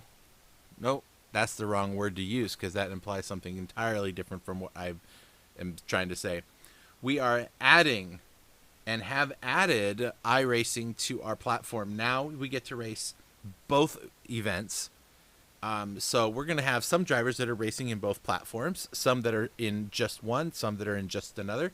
And that is just fine because they're two different, completely different styles of racing. So it's very exciting to have this new feature on board. And we are looking at broadcasting some pretty great races coming up soon. So, folks, it's going to be a lot of fun. All right. So it looks like Buck Wild is out on track. Let's go back out and let's go check in on Buck Wild. RWB's Buck Wild.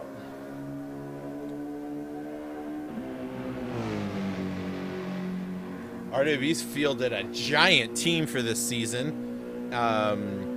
So has... we haven't seen any of them on the track yet, but Leviathan Racing Crew and the Expendables have teamed up together to be the LRC/XSR. That's a mouthful to say.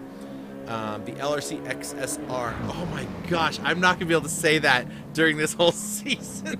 Anyway, they are teaming up together for the championship, for the points championship. So that's a thing that's happening. So just so that you know what's going on. Let me find Wow. Just getting his time in a place where I can find it.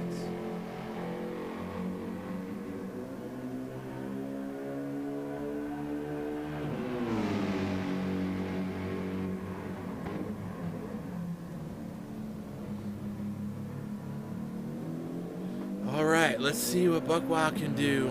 Nobody's allowed to warm up in these lobbies, so if you arrive, you drive, and you wait your turn. So it's good to have a few of these guys getting some of these things done early. We still have 2.5 hours left in this first session. Our first morning session is going from 10 to 2 Eastern time, 4-hour block. Then we're going to take an hour break. We'll come back and we'll hit some more. Plus, we will have a second lobby because this afternoon and evening ones are the biggest, and we will see the most drivers qualifying. We will have non-stop cars on track for about 8 hours. Because as it gets later in the day on the East Coast, we're going to see all of these drivers coming. I know we have at least like 18 drivers that are signed up for the afternoon session. So, yeah, this is going to be awesome. Awesome. All right, so we're going to watching Buck as he's in his first time lap. We'll see how he can fare against these other drivers. There's some pretty wicked times out on the track right now to compete against.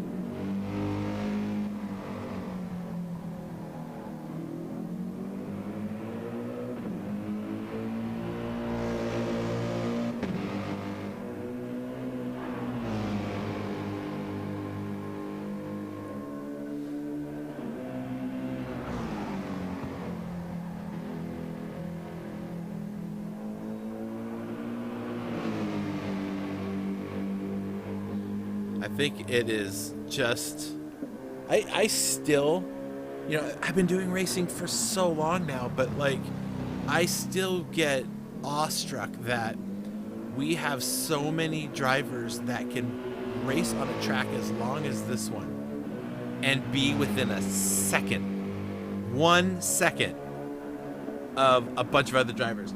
I mean, the consistency that a race car can produce at the hands of educated and trained drivers is insane, right? Like, that you can get these cars in the hands of people and they can all get about the same amount of time around the track as each other. But there is just tenths and hundredths of a second to be found in many places, and I just think that is amazing. That's just this commentator's opinion. What are we at? All right, a 2:15.734 is his first lap. We'll continue on here. I got some more messages. What could these be, I wonder?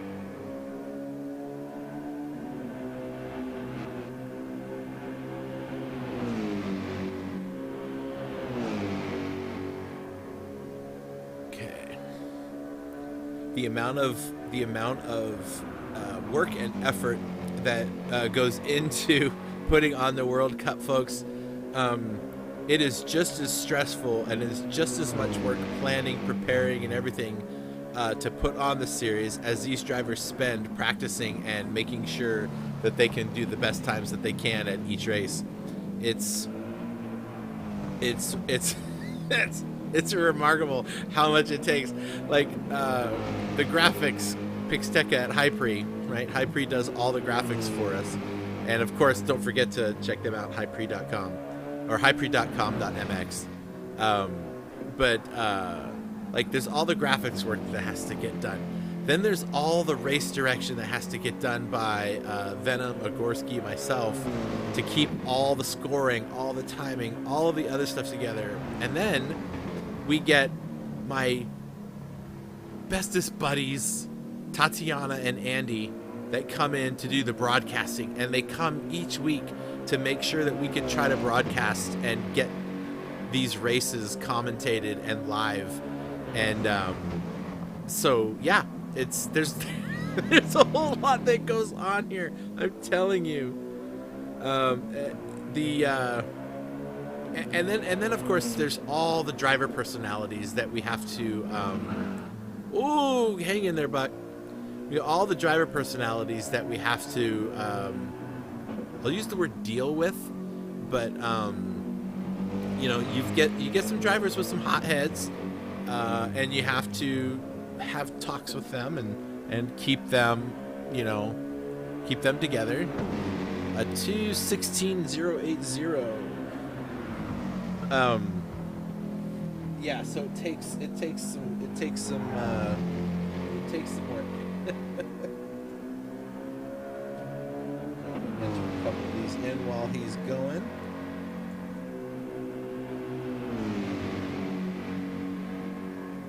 So far, he's sitting in 4th, 5th place. I don't know, whatever. We have a lot of drivers to do, so it's a little premature to say where anyone's going to be, obviously.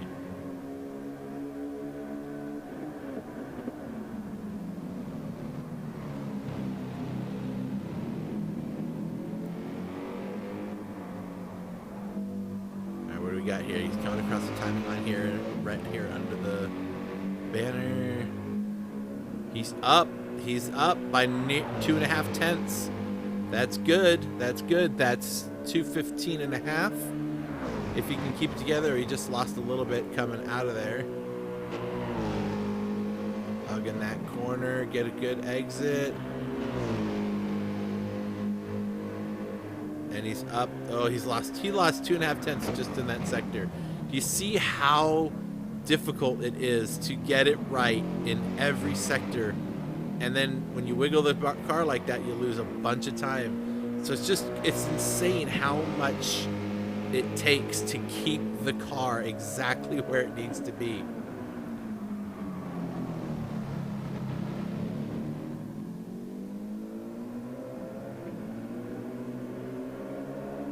He was up 3/10 2 sectors ago, and he's down 3/10 now. So it's insane the amount. He's got one more to go. Let me remind him.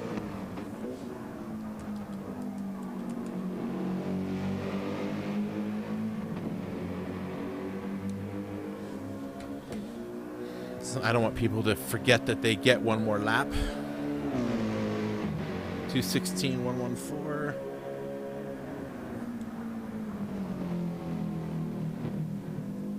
He's still looking pretty good. He's got a 2:15 in there. That 2:15 puts him in a so that 2:15.734 puts him in fourth, roughly, thus far. Unless he can improve.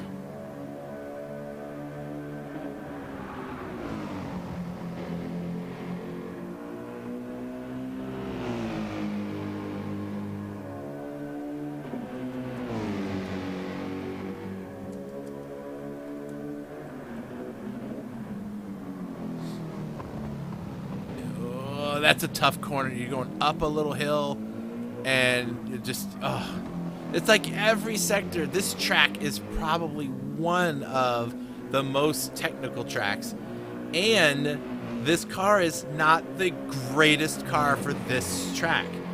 I personally think that a mid-engine car is just ready built for a track like this one with all of the curves.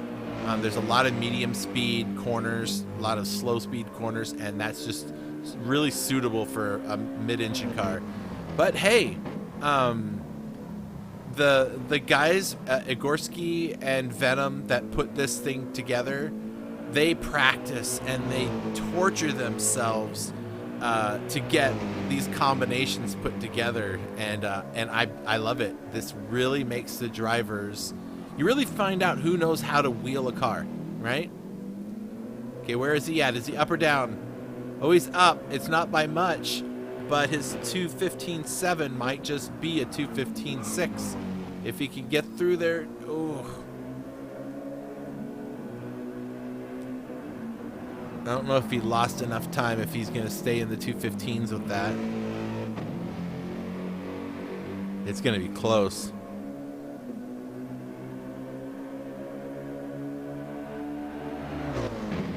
A 2:15.645.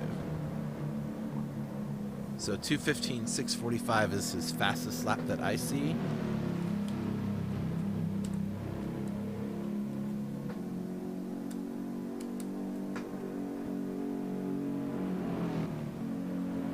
Let's see if that's what he has. If it's different, he'll have to take a screenshot.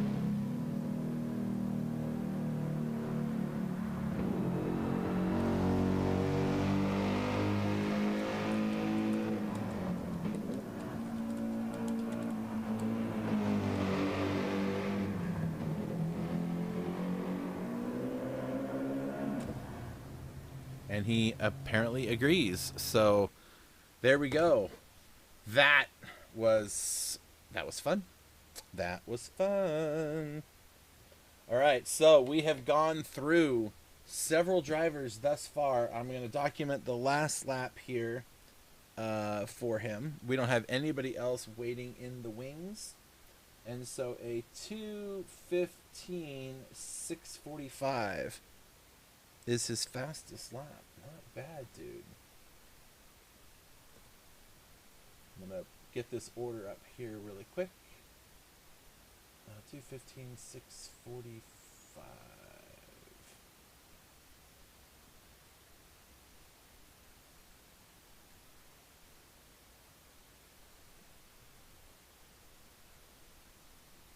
All right. So currently this will be our current order of cars.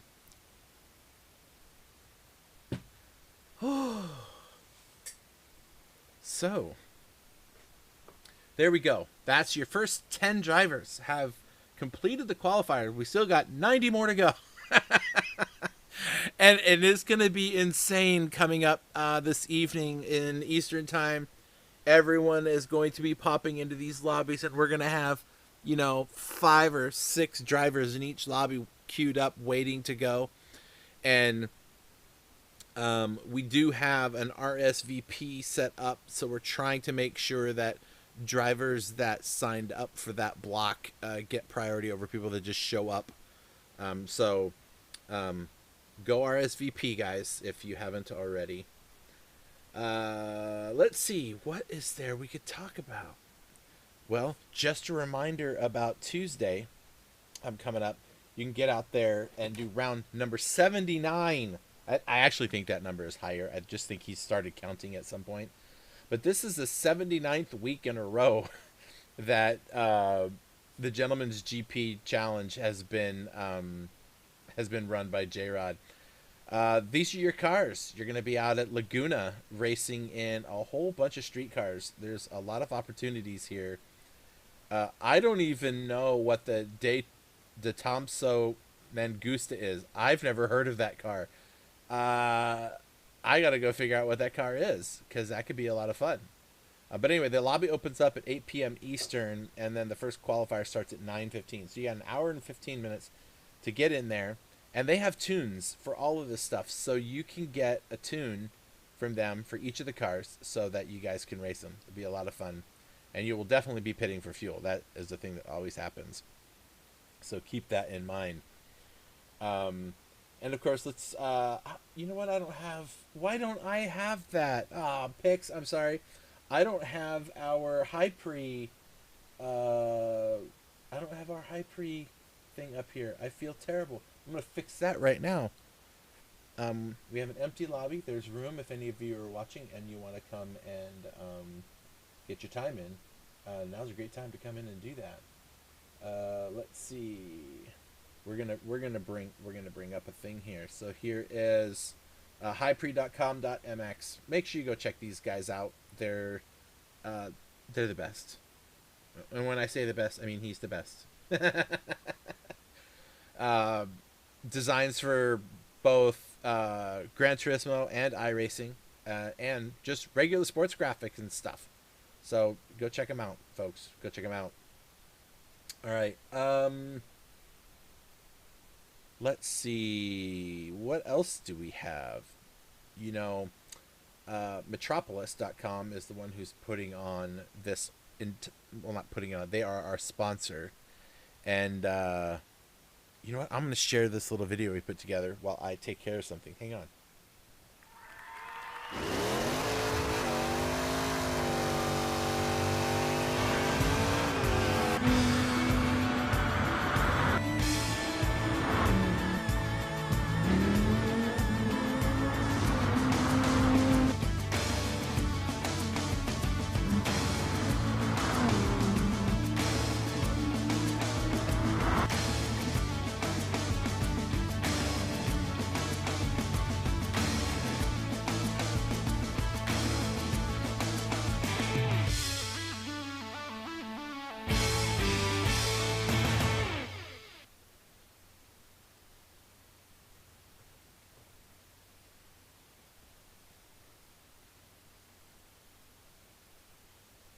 All right, so that's Metropolis. You want to know them. If you know anybody in the telecom industry, just know them. That's what you need to do. All right, I need to do a thing here.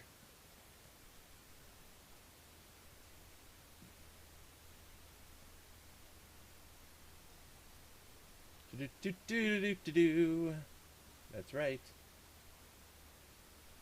That's right.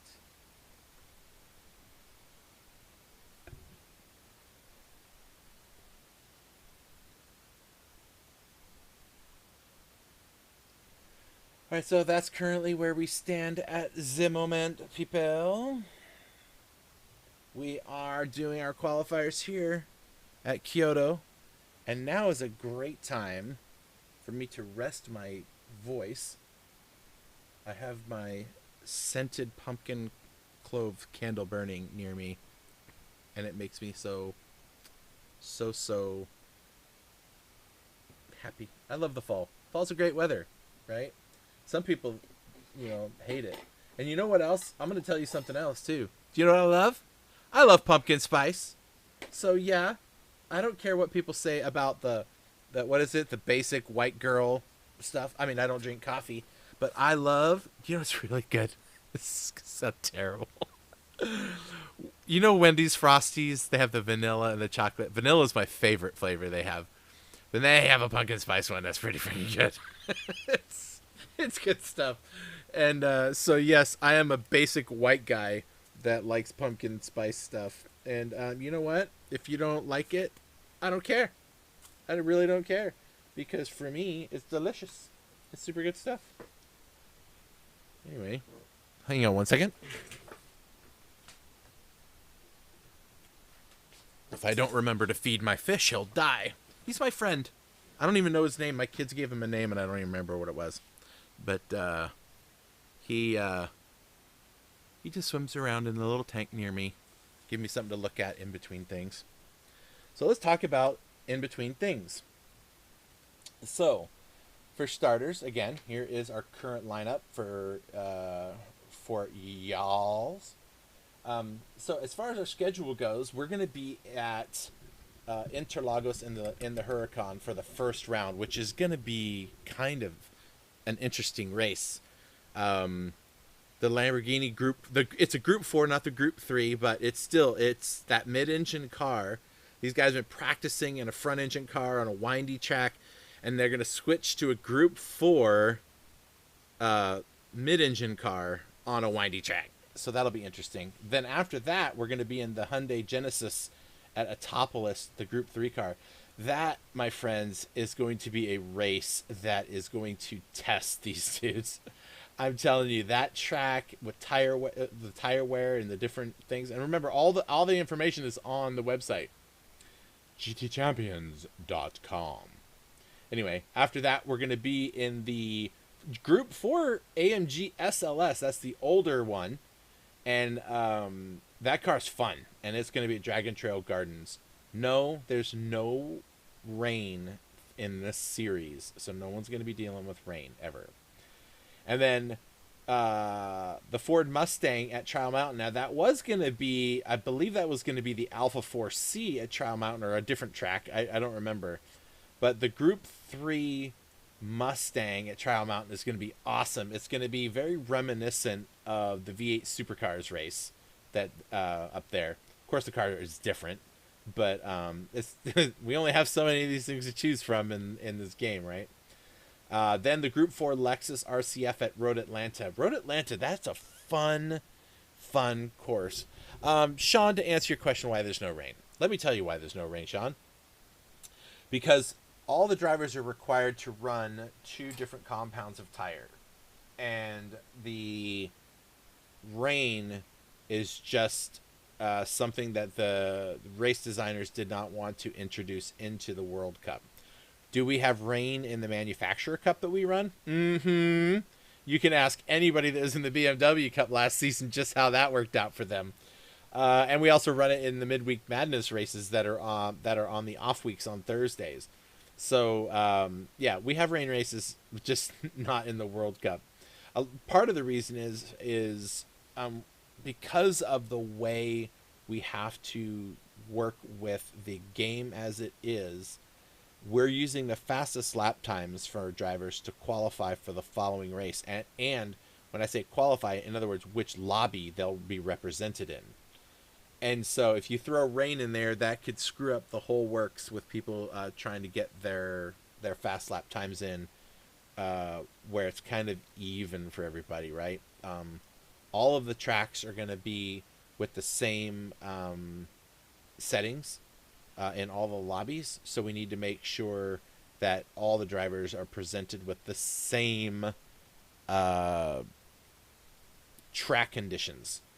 It wouldn't be very fair to be basing it on your fastest lap times if one lobby had rain and one doesn't, or one lobby had it warmer than the other one or colder than the other one. So we have to make them the same. So that's your answer to that. Then round 6, we go to Fuji in the Supra. That track Fuji, so much fun in Group 3 cars, and that Supra is insane. And there are different uh, uh, settings in each of these lobbies for how much fuel the car gets to start with. So make sure that you're paying attention at looking at the schedule and knowing that, hey, some of these tracks, you're going to start with less fuel in the tank than full, right? So you have to pay attention to that. We're adding some more spice to the series, so we're really working that out.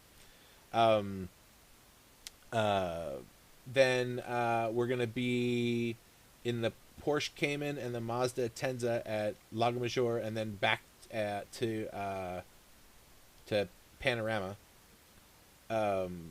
in the Group 4 Mazda Tenza. Then we're gonna be in the Audi R8 at St. Croix. Then the TT Cup at Goodwood. That is going to be a fun race. That little car on that track, I drove it. I love it. And it is going to be pretty fun race. A lot of lawn mowing will happen, but it's going to be a fun race. Then we're going to be the Genesis X at Watkins Glen. And then, of course, the big one, the final race of the year, is going to be the Ford GT race car at Le Mans. So it is going to be a lot of fun. Oh, it looks like... I don't know who Mr. March Gogo is. Let's go check out the stuff. Meanwhile, I'll bring this back up so you guys can see what's going on there. I don't know who March Gogo is. We'll see. Oh, Clint Freeman. Okay. Did Clint sign up? He sure did. There's Clint. Perfect. All right. Now Clint hasn't. You'll see his name pop up here on this in just a moment. We just haven't put his times in there yet. But let's go to the track and let. Oh, and he left the room. Okay, I guess we're gonna wait for him to come back. No time on the board for Clint. Oh, is he coming back now? It was Mr. Mock Gogo. Chevy's showing up. Okay. I know who that guy is. I know who Chevy is.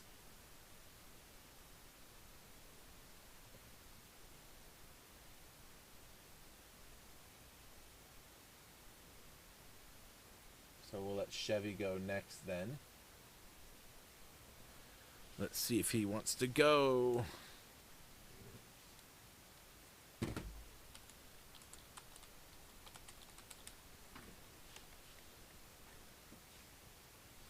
Okay, I think we're gonna go check out. We're gonna go check out Chevy if he gets out on track.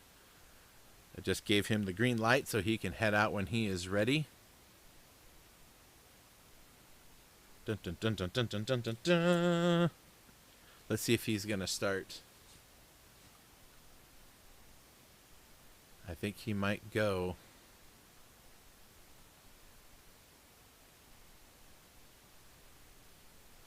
Here we go.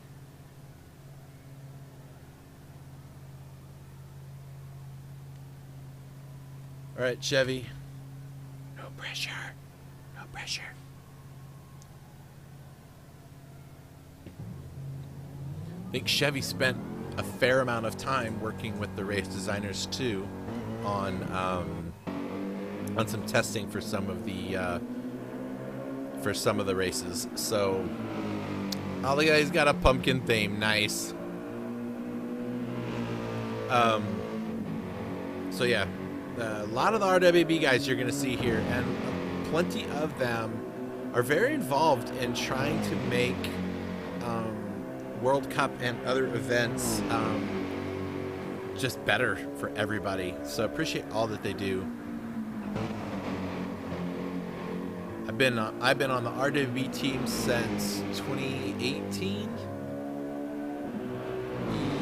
Yeah, since 2018. It's been a while. Wow. It's gone by fast. Let's see what kind of times Chevy can get down here.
Bandit. Okay. They just did an update. You said there's going to be a big update. I want to know more about what you're thinking there, buddy. All right. Chevy sets up for his first time lap. Got to get all that final exit is the big key to gaining time in this track. Well, exiting every corner is key to that, but Bandit, I want to know what you mean a big update. Like, what does a big update mean? Does a big update mean new cars, new tracks? Or a big update like they're changing all the physics? Because, yuck. I don't know what to do with that when they change those things. If they change all the tire modeling around, then we've got to retest all of the World Cup stuff to see if it's going to work still. Because they're tested all the way to the point where the drivers have to. It is a 100% must. You have to manage fuel and you have to manage your tires for 2 hours, right?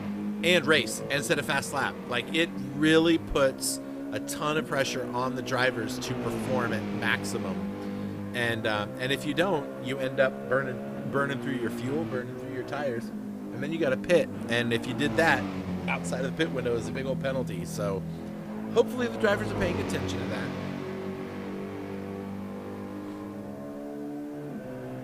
I hate not knowing the sector times stacked up like you can if you're actually doing the driving, to know where these guys are falling, like if they're up or down on a sector on their first lap. So I guess we'll see.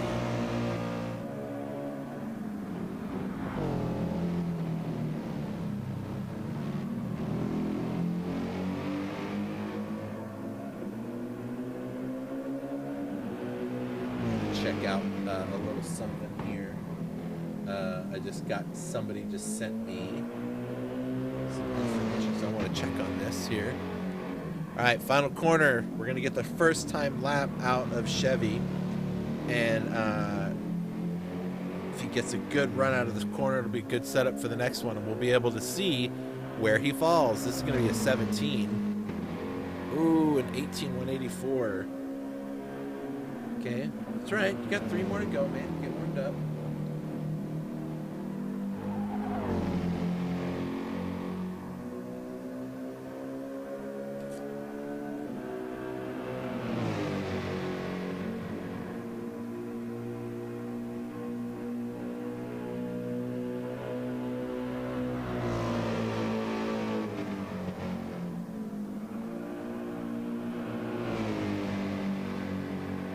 So we're expected to see it in about 5 days, this thing. And some people are saying it's because they're trying to give some new content to get over on Forza's new update that they sent out. And so there's some people are saying that we might see some new circuits, or even the Sophie AI stuff might be coming.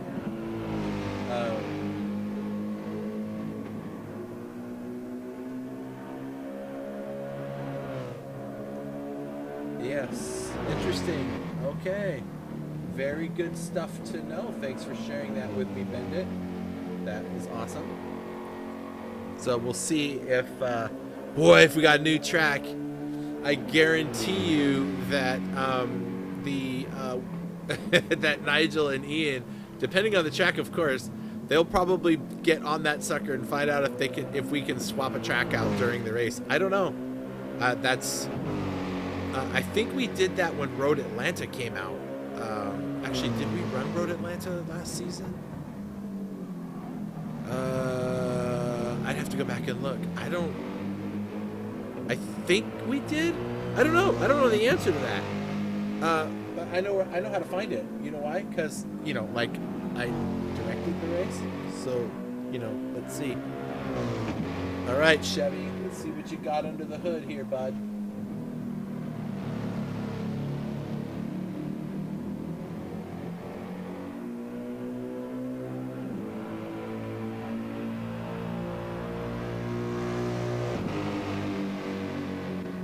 Okay, there we go. 217,919.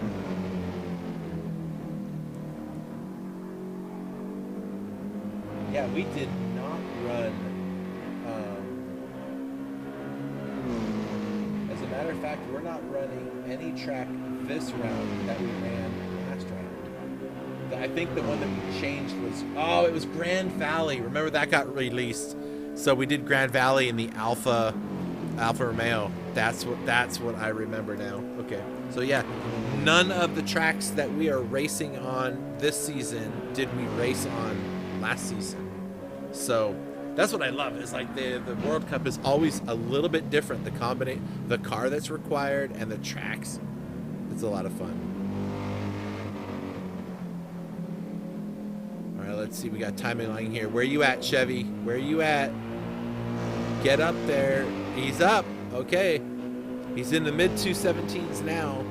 I know he's got more than that.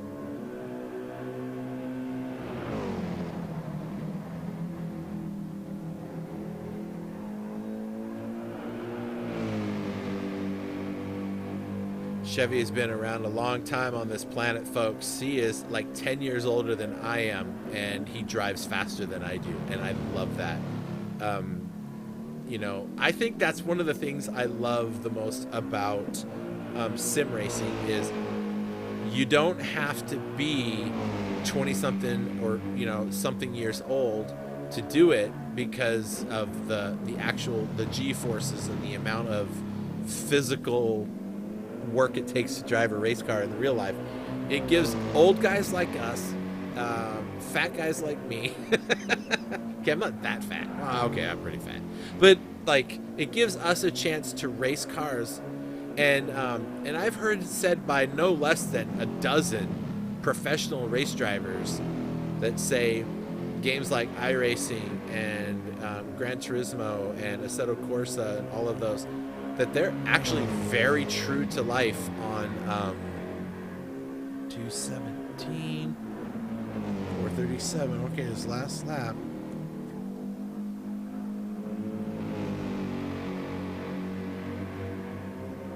So they say it's true to life. In fact, Max Verstappen, and if you don't know who that is, then I don't understand your. No, I'm just kidding. He mentioned he had an interview like a few weeks back or whenever it was, and he talked about how he's planning on forming a sim racing team, which is what he wants to do when he's done with Formula One, because he says it is the easiest way to get these guys, that the regular young guys, to show up into GT racing, not Formula One, but to GT racing.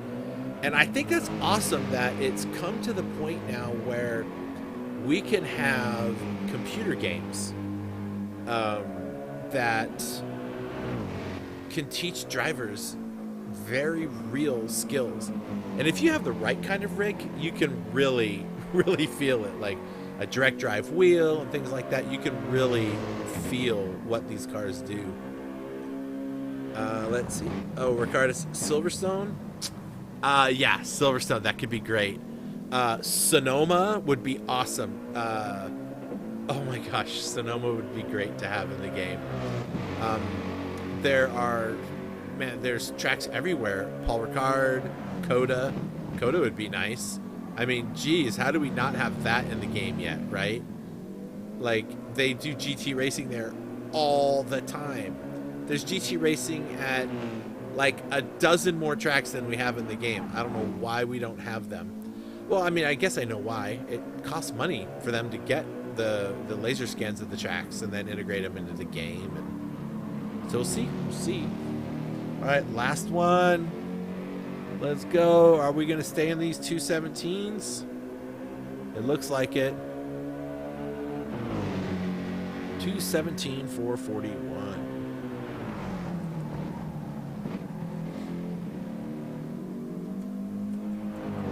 So 217, 437 is what I see. Okay.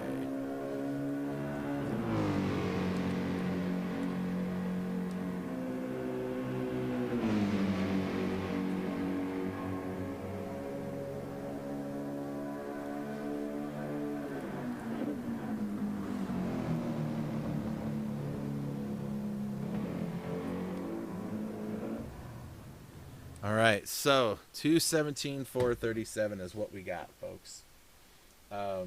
That's his fastest lap right there. Let's get that stuff in order, and I'll bring up the timing and see where we land.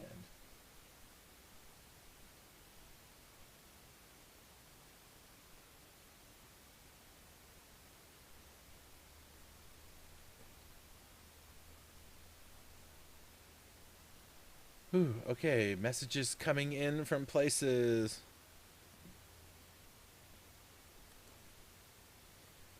All right. So currently, this is where we stand, folks. Got Monkey Man is still holding the pole, and with I can't believe a 2:14.301. That was setting the mark. If he can hit a 2:14.301, I'm wondering if there's anybody that can find a 2:13 out there. I really, really wonder if that could be done. Very interesting. That could be. Okay, there. That's what you heard me say it. I said it could be interesting. Those are the words. I don't have anything else to say. All right. Let's see. So this is where we stand thus far. Hey, if you guys want to watch, we have the last couple of races of the truck series we did for BMRL. This was from the last race that we just did, which was at Kansas, which was an awesome race. These guys really put on a good show. You can watch them round 13 and 14. We're going to be at Daytona this Monday night for like 100 laps. It's going to be crazy. So make sure you want to check that out and watch some NASCAR Craftsman Truck Racing. That's going to be a lot of fun. That'll be coming up on Monday night, and then there's one more after that at Homestead. So it should be a lot of fun. And see how pretty that graphics is? You see how pretty that is? Yeah, that's because this guy has it down. He's got it down, people. He's got it all figured out. I mean, I don't even have to tell him what I want in an image. He just reads my mind. He creates exactly what I'm thinking, or better, every single time. It's crazy. Stand by 1 second.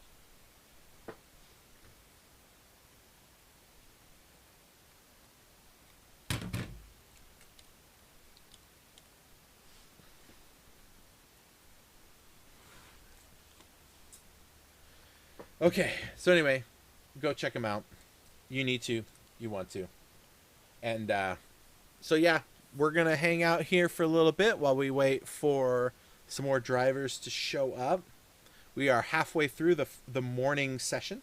We got about an hour and 40 minutes left before our first break. So hang out, wait for that. What can we talk about? Ask me questions. I'd fight a bear to get the classic Grand Valley Speedway put back in. Doesn't scratch that itch. You know what, guys? I'm going to tell you just how new and noob I am with all of this, and that is I've never played anything but GT Sport and GT7. That's where I started. I cut my teeth on GT Sport. I've never played 6, 5, 4, 3, 2, 1. None of those. In fact, I've never owned a game console. The last game console I ever owned was an Atari, if that tells you anything. I had that when I was a kid, and then after that, I was into PC games, and I never looked back. So it wasn't until GT Sport came out when my kids wanted a PlayStation. We got a PS4, and so he could play Spider-Man. And then I took everything away and used it for racing. As soon as I was like, okay, now I need to find a racing game. So that's how it ends up. All right, so we'll bring up the current standings so far. Looks like Mr. Macho's left. Clint Freeman is having real trouble getting connected to the lobby for some reason. I don't know why.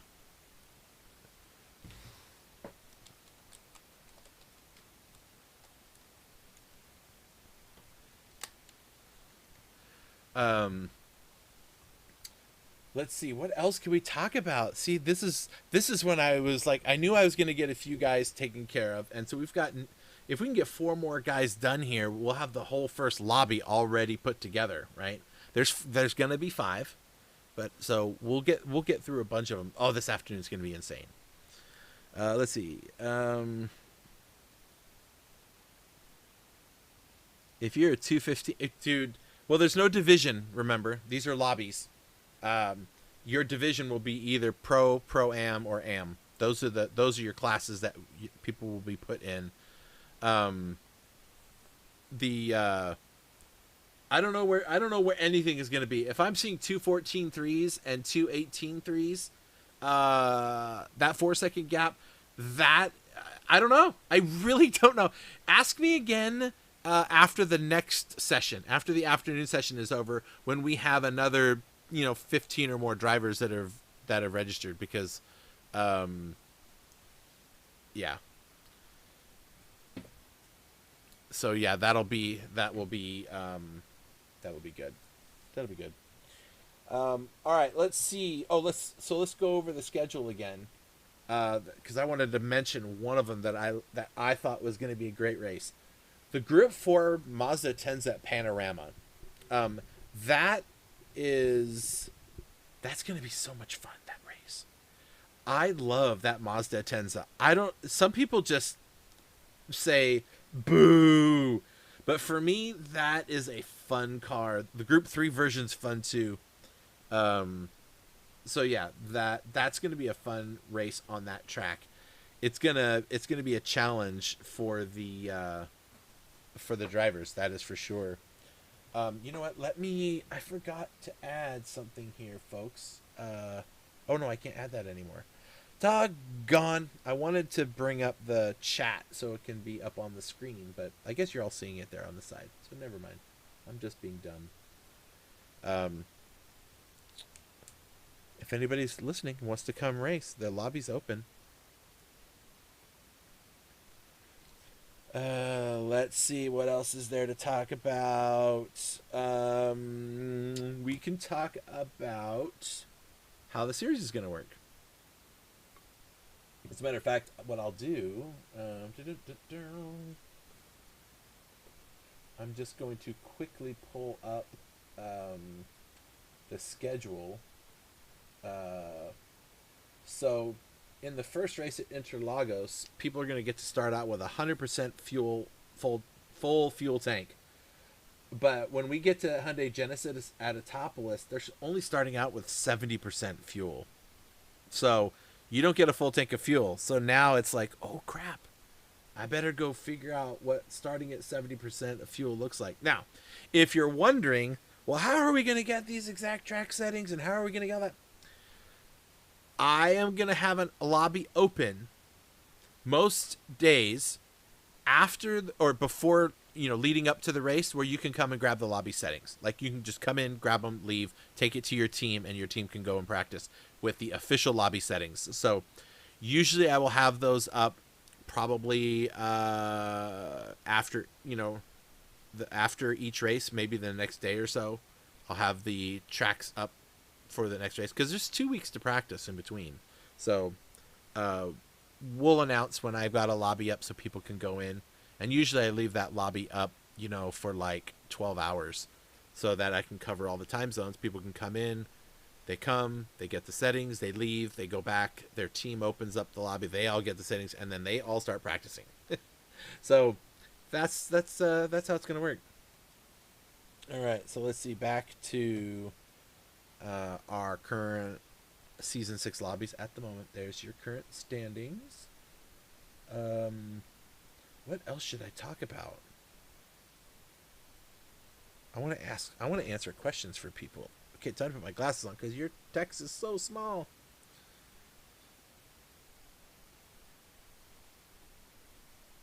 Oh, there's some games going on and some races going on. Today is qualifying for Formula One. So it'll be interesting to see where everyone lands. When is So, they did the qualifying already? Is that right? Did Charles Leclerc, did Leclerc get the pole? It looks like he did. Wow. Okay, this is gonna be fun. If that's, I thought they did the qualifying on. I thought they did the qualifyings on Saturday. So okay, I guess I gotta go check my. I gotta go check out my stuff and find out. The race isn't today, right? The race is on Sunday. So, that's weird. Okay. Is there a sprint race for this one? Oh, okay. I see your comment now. All right, that explains it. So they're doing the sprint races today. Okay. There we go. I love that they've implemented that. The sprint races. Those are a lot of fun to watch. And it's like, it's kind of like when they do run the sprints, it's like you get to watch these guys go out there where they're not saving fuel or tires. They're doing what they do with the tires, bringing them in right and whatnot. But like, it's like a whole bunch of qualifying laps over and over and over and over and over and over and over again, and it's so much fun to see them do all of that. It's gonna be awesome. And J-Rod's out there somewhere right now. J-Rod, are you listening? We need pics. We need video. In fact, I'm going to text him right now. Tell him to send me some video of where he's at. We'll bring it up and show everybody. That could be fun. I'm looking. I don't have any PSN requests, so we're looking good. I'm going to text him right now.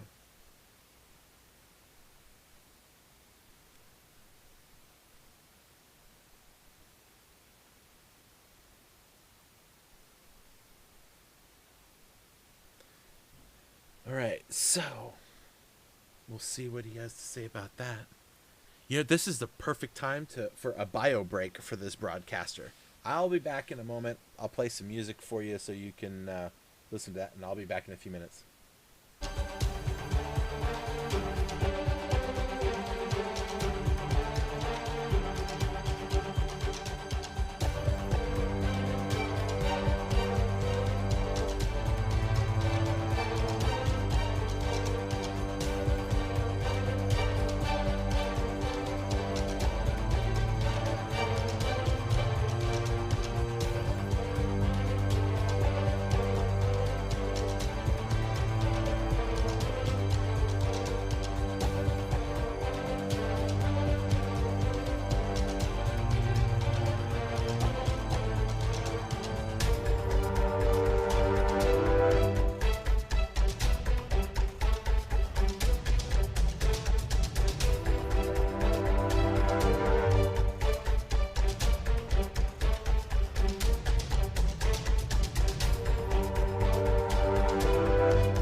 Yeah, this is definitely a 4-person thing. This is so much easier having the two guys here. I'll try and jump back in a little bit later during the broadcast too, No, Presidio. why don't you sleep? That's a good idea. At least get 5 or 6 hours of sleep. Well, yeah, I'll tell you what, And then I can come back in. I can hang around here until about 7:30 my time, so another couple of hours, because I've got another broadcast to do, so we'll swap over then. Go and get some rest, man. I want to watch my boy Mario first. Oh, that'll be good. Then it'll be sweet dreams.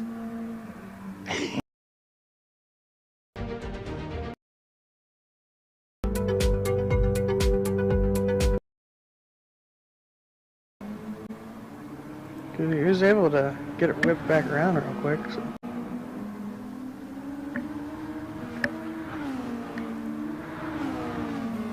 Oh yeah, so let's see. He's approaching the line right now. Actually, both of them are. Yeah, they sure are. Toto with a 125.386. Jeez. Bruh. What? 125.454. 3,000ths of a second improvement. Buck wild. He's That's literally insane. done. He's literally done a 125.4 of 3 laps in a. Just bringing up some highlights from last season's qualifiers. Figured there's nobody qualifying now. We can watch some qualifying from before. So you were hearing is our group that was doing these qualifiers last time around. Let's take a listen. It's going to be really close. We're going to need a calculator to remember which one of these is going to be the highest and lowest. Yeah, he's drifting Okay, again. I'll get the calculator ready. I'll get bucks. You guys. No, I play have a the other- calculator right here in front of me. I'm just saying, like, I was just trying to be funny, you know, because I'm old and I'm supposed Well, to I got try to be funny. I got a computer for it. Did you not see the picture I posted earlier in Discord of my setup for today? I have one, Actually, no, two, I haven't. I'm three, gonna have to check it out. 4, 5 screens going right now.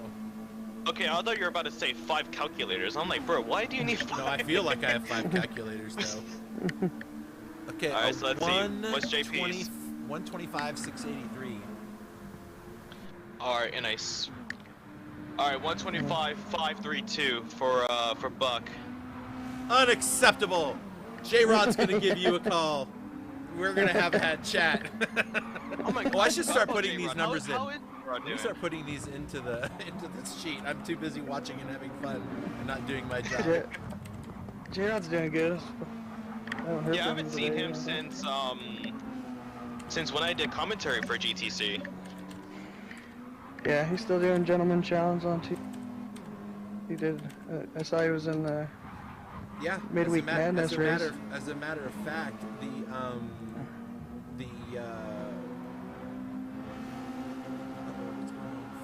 I can do this. See, there it is, gentlemen's. You can. I don't know. I'm. It's only Pushing streetcars to the. Okay. Okay. Yes. Damn, it's that the was gentleman- quick. Yeah. Alright, Toto is... I haven't been watching. I've been trying to do all these numbers. I feel like my commentary is lacking in a big way right now. No worries, I'll do it for both of us. Okay. JP. Well, I'm gonna see Buckwild across the line first before I see JP's. 125.243. Ooh, Toto's coming to life here. And Buckwild with the 125.3. 125.338. Ow. Actually, the fastest times for each lobby is actually within 1/10 of a second. So JP and Roses.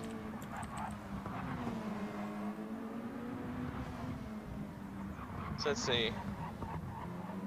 So if Buckwild gets a fast lap right now, this would be one of the easiest calculations in the world because it's just 454 plus 457. Yeah. You know, I'm gonna get that ready because knowing my commentator cursing behind, I'm going to mess him up with my words, which I actually just did. He just had a slippery exit. Great. I'm surprised you didn't get a penalty on Imagine he just got it as you said it. that. Right. Yeah, and I am sorry. Okay, guys, I'm sorry if you guys hear a chicken right now. There's been this I was chicken. wondering about a chicken. I was like, what Yeah, is so- that? So let me give you guys a little bit of backstory, right? So there's this rooster. Is he your that, friend? Like Is he when your only friend? I'm kidding. Hold on a second. Let me get these. 125, 526. What's bucks? 593. 125, 593. Okay. Yeah, so it's Alright. 2 times, or actually the 457 and the 491.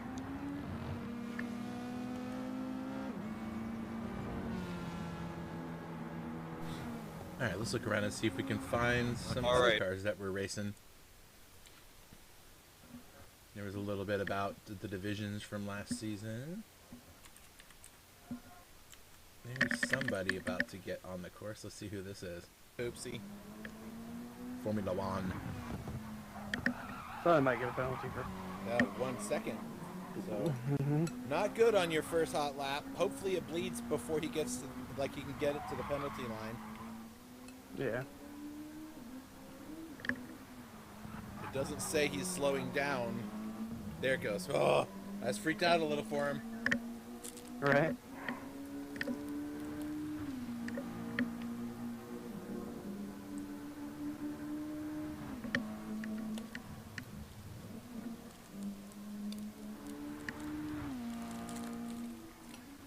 You know what's good about these beef sticks? Hmm. Not a lot. The 127016. Okay. Here's the high pre drivers, both on track at the same time. That's cool. Hey, are you gonna do yours before you go to dinner or when you get back? No, I'll do it later. Okay. Later, like not today, or later, like tonight? Maybe tonight, possibly tomorrow. Okay. Alright, let's see. Where is Bipolar gonna land this time out? Oh, Bipolar. We remember him. 125.02. Man, he is smoking. He's going fast. But it looks like it's good enough for probably second or third thus far, unless he can throw a couple more 24s in there.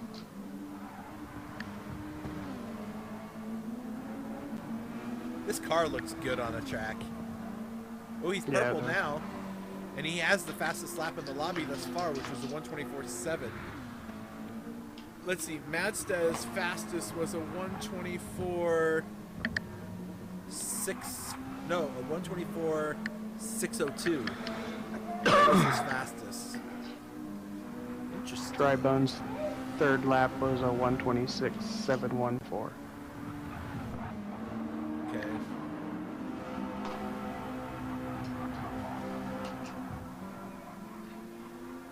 This is fun watching some highlights from last season. I loved that car and track combination. That Atenza was pretty amazing to drive on that track. Some people didn't like it, but I just thought, man, I could put that car anywhere I want, and it will go there. What you got, folks? Timmy? What you got? 124.928. Wow. Yeah, we know where these level of guys are coming from.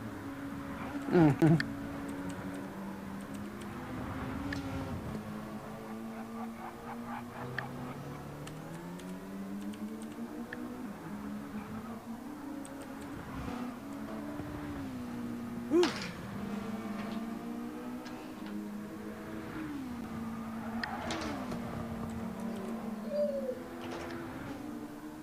Come on, Bugs.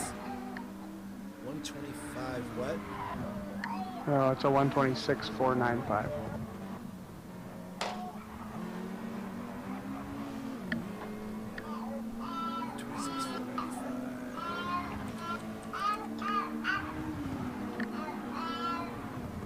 Okay, Timmy is on his last lap. Let's see what he can do here.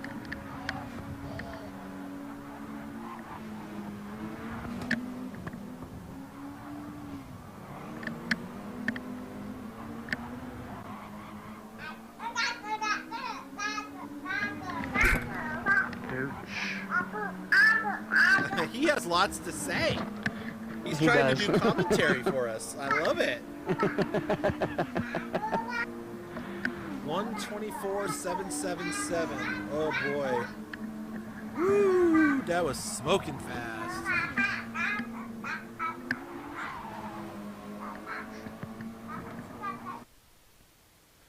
That's fun watching some replays back. We should find. I should have put together a cool replay reel to play in between things, like of just some really cool race footage and stuff. And we can always go in and do that sort of thing. We still have 1 hour left. Is that right? Yeah, just about an hour left before this break is over.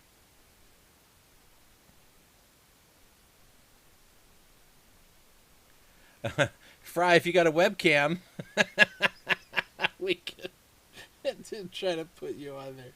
That would be funny. I mean, I think it'd be funny, right? That's what counts.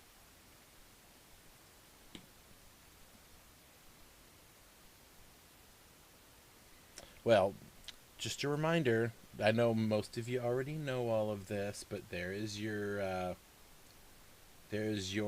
Gentleman's GP race coming up on Tuesday. Make sure you get together on that one. Get your RSVP in there so he knows you're coming. He'll take care of you. Monday night, we're going to be doing round 15.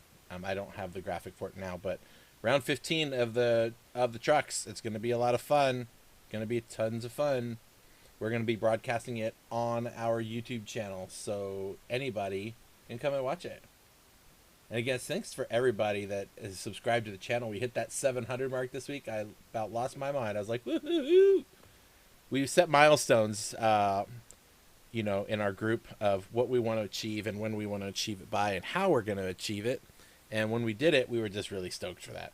So, and a big part of that is because of these guys helping us out, making things look pretty, and also doing all the iRacing broadcasts. Pixteca is the man behind the scenes, getting the cameras working, getting all of that stuff going, and making it all look pretty. And then I just, having a face for radio. I use that all the time. I heard that one time a long time ago. But we get to do these races, and it's a lot of fun to call them. So teamwork makes the dream work, that's for sure. Funny music in the background with FF time. I don't know what that means. Do you guys hear music? Am I playing music somewhere that I don't know about? Hope not.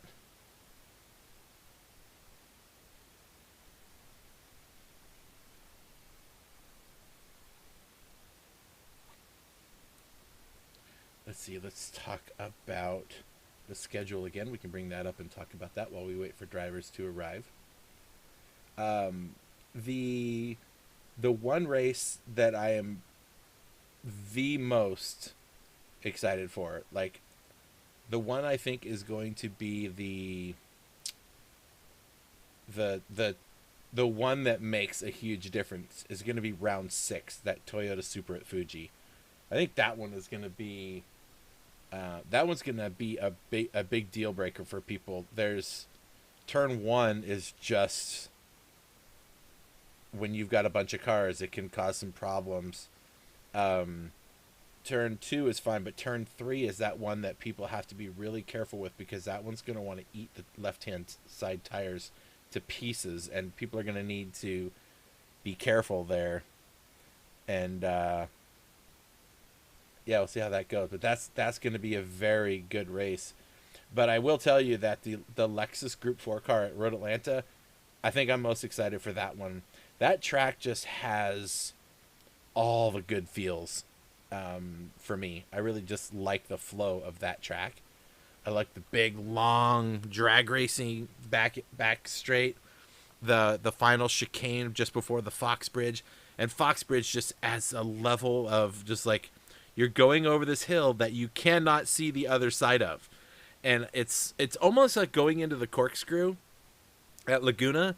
You're climbing the hill and you can't see if there's anything going wrong in the corkscrew. You're not going to know about it till you're right there on top of it. And Fox Bridge, which is like the final corner, just before the final corner, right after the chicane on Road Atlanta.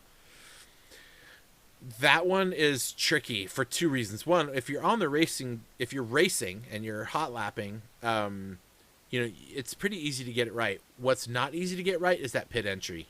Oh my gosh, you got to slow down so much.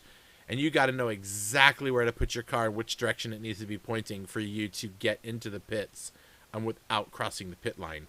That is a toughie. That is a real tough pit entry, that Road Atlanta. But the track is so much fun. The S's are great. You're not going to see a lot of overtakes in there. But turn 1 is just one of those. If you get it just a little bit wrong and you just touch that grass edge, you're just gonna get sucked right out into oblivion, because a lot of people think it's just the same degree of turn. I don't know what the actual technical term is for it, but it curves, but it doesn't curve in a smooth trajectory. It curves and then tightens up, and so if you're on the outside of the curbs at the beginning of the corner and you're not turning sharp enough, you're going to go right off the track. And it's one of those tracks you just have to pay attention to. That's this commentator's thing. Now, if they brought Sonoma Raceway in here, dude, that would make for such great racing. There are very few places to pass, and the ones that you do, those ones, you got to time them just right. There's a thing that happens in racing with drivers, right? This thing you see drivers doing, especially in the endurance races like this long of a race, a 2-hour long race, you don't have to pass every car you come up to the second you get there.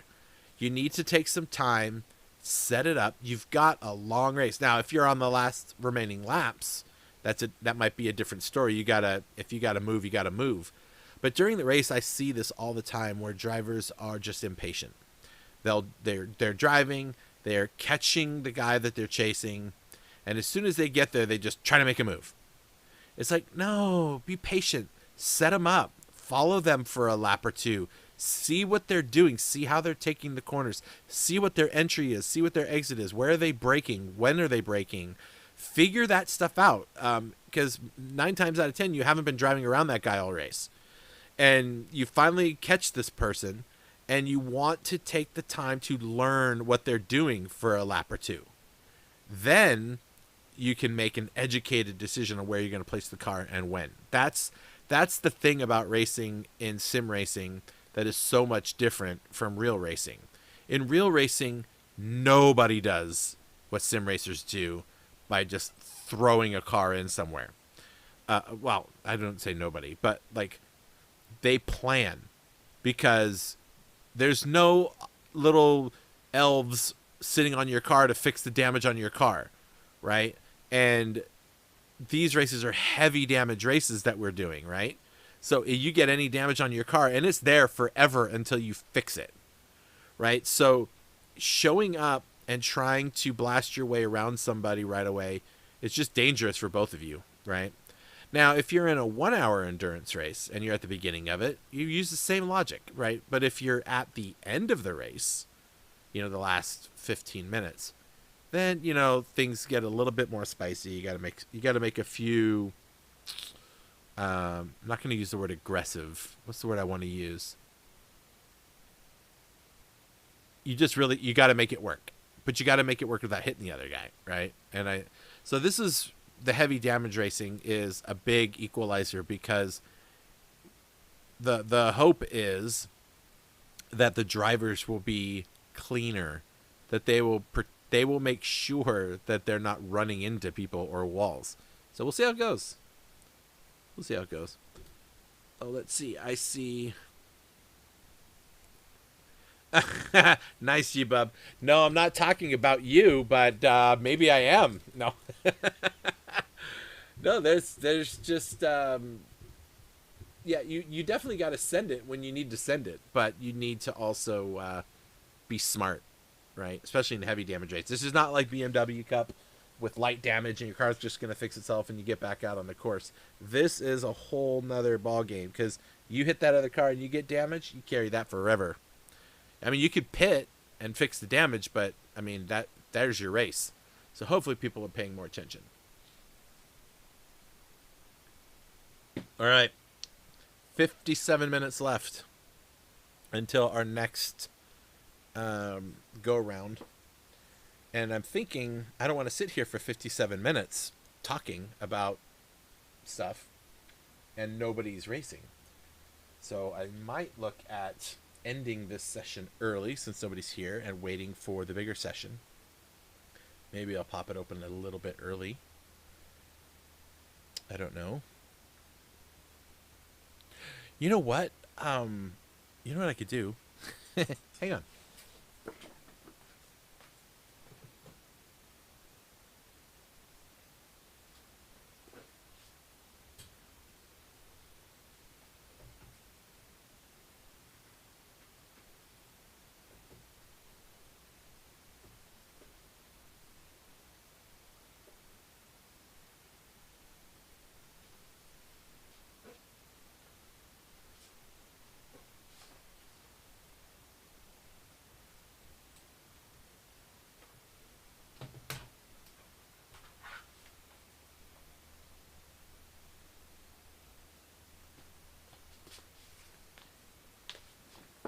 I'm thinking I just might go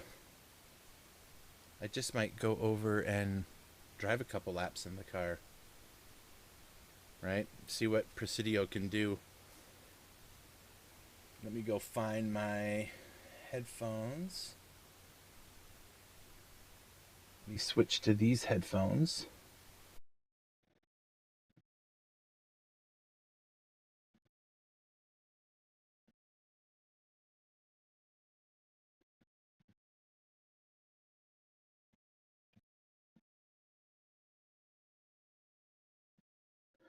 All right, I don't know how I sound.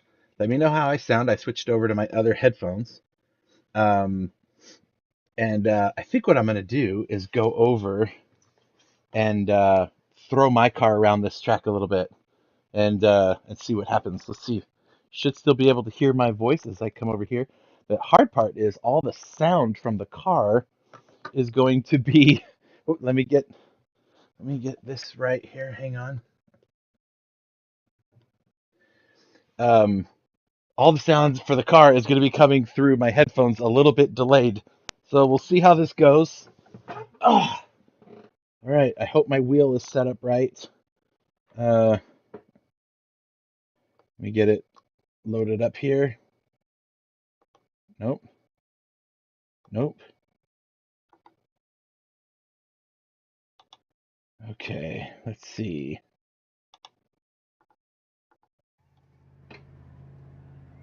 All right. Guess we'll see how this goes.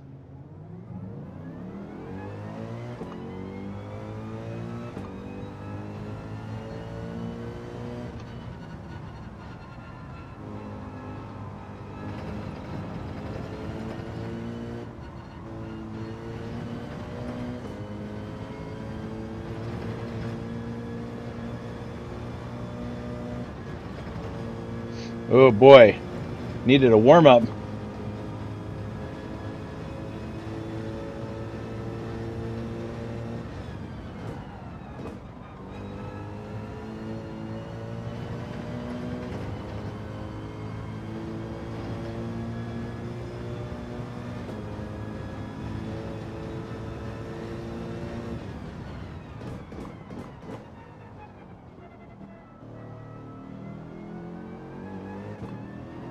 Ah! I'm on this new GT wheel and I couldn't reach my shifter. Oh.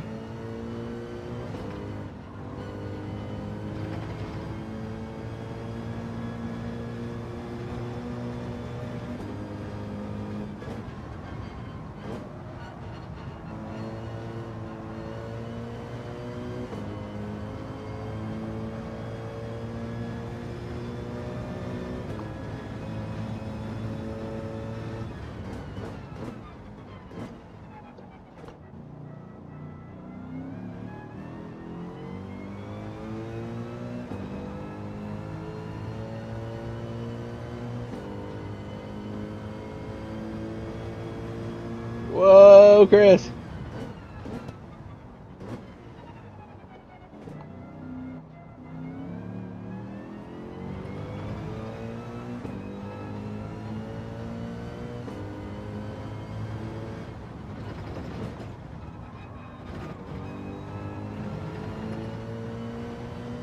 Don't judge me. Actually, I guess you could judge me because that seems like an appropriate thing to do since I'm showing you how bad I drive. All right, let's go.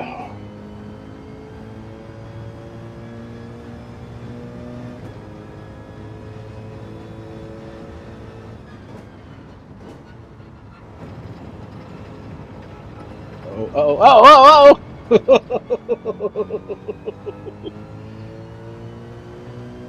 That's not going to be good.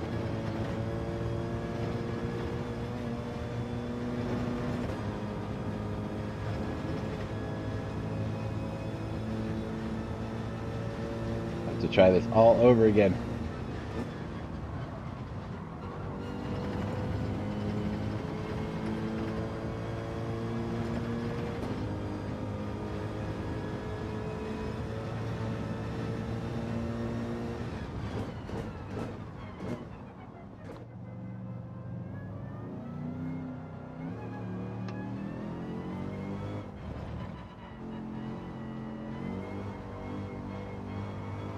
That's a penalty. Oh my gosh. I've only driven like 15 laps with this car on this track and on this new wheel, so.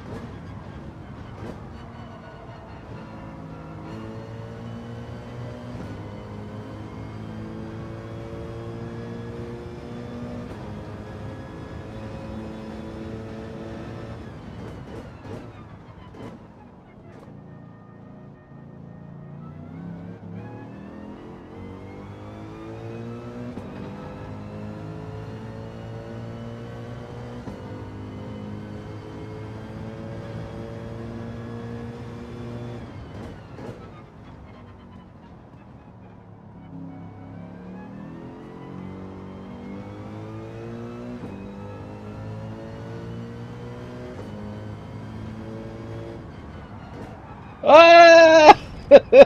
You know what? I did that and I knew exactly what was going to happen. I knew exactly what was going to happen right then. Ah. Isn't it rough being a race driver sometimes? And I'm not used to this. I don't have the bottom and top of the wheel to work with, so it's all new for me. So I have to figure out a turn. Is my traction control on? Oh, it sure is.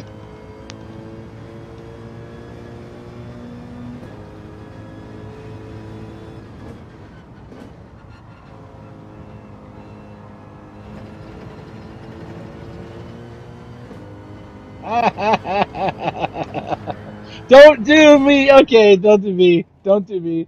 That's it. That was all I needed to see. Exit the track, Chris! Ah! Okay, well, that's fun. Well, it lasted. All right, let's go back over here where I belong in the booth.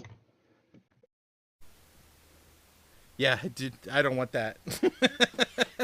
That was yikes. Your head is in a bucket. Yeah, well, the maybe a little bit later. I'll do some warm up during the off time and try to get my stuff together. But yeah, I had the weird headphones, and I was probably really far away. I don't know. I don't understand how things work. Nobody joined though? Okay. Fry, why aren't you here? Just come in and go. You're sitting there watching. Oh no, because you're trying to cover a couch. That's right. G-Bub, you're watching. Why don't you come in here and do your laps? It's wide open for you, brother. Come on.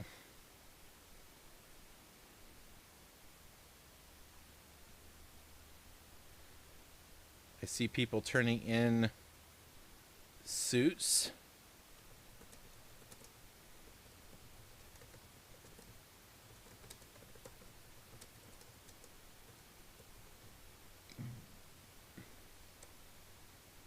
Do, do, do.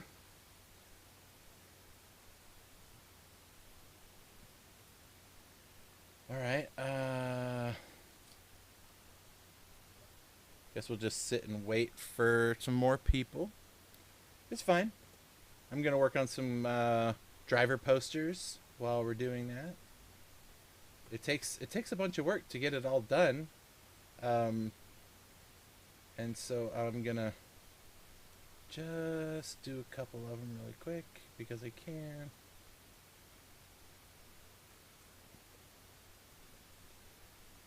I created a whole video and everything on exactly how to do it, and still some drivers send in stuff that's just not right. And so I have to tell them to redo it.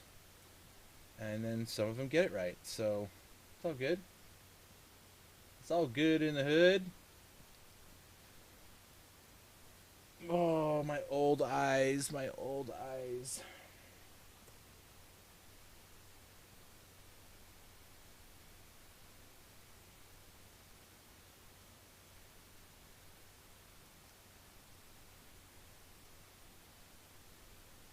I should show you guys how I do it because it makes it really easy if you guys do the green screen right. That's the key. That is the key to all successful posters, is having the green screen done just right.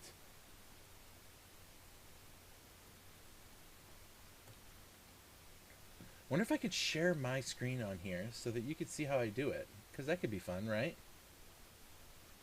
Alright, so let's see. I can do desktop capture. That's the thing it says I could do.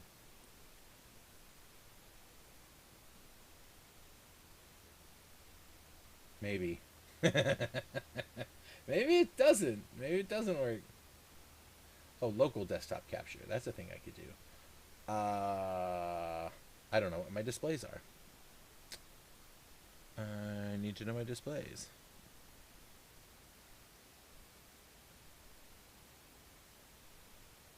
Number 3. Okay, actually I want to do number 2. Okay.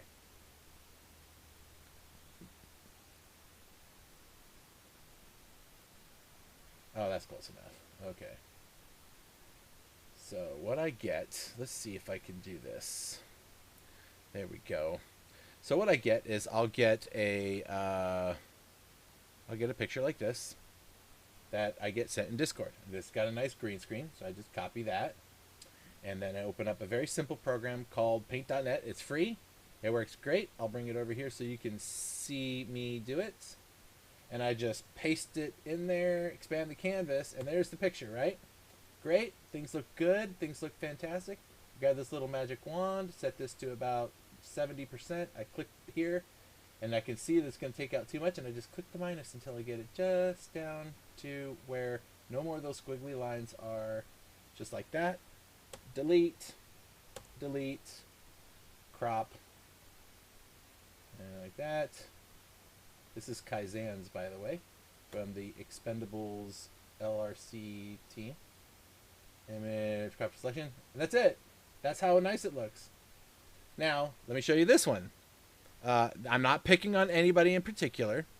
So I will just click this one, and I'll get something that looks like this. Right? It's already been cropped, which is not the way that I want it to do it. But watch, if I do copy this, and I'll close this one, because I already did his. Right? Okay. So there's that. And then I got to figure out how to crop this white stuff out without getting rid of everything on the driver.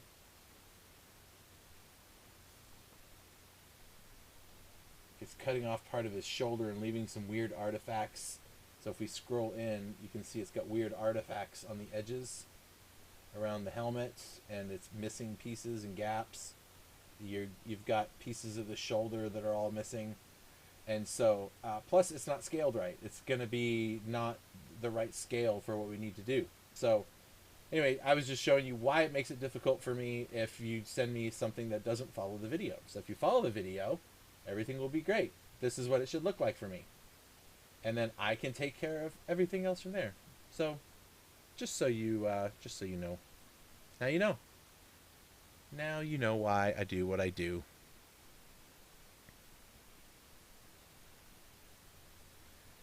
You know what? I should close the well, clean the track for new drivers. That's funny. That's funny. Clean the track for new drivers. Well, we've done 11 drivers so far. Is that right? Is that where we are? Yes, we've done 11 drivers. So it's looking pretty good thus far. I can't believe that we've got a 2:14.3. That's friggin' insane. That is insane. Let's see. Oh,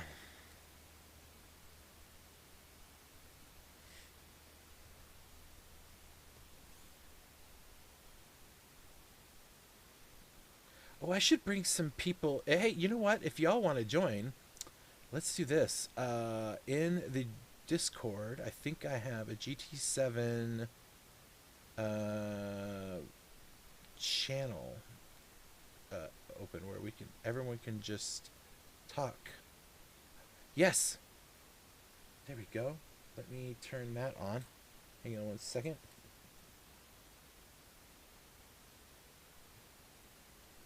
If you want to join the conversation, you can go on our Discord, and I am in the GT7 public folder in the chat there. So feel free to come on in, and we can talk. I don't mind sharing with people. I like to talk to people. Talking to people is fun.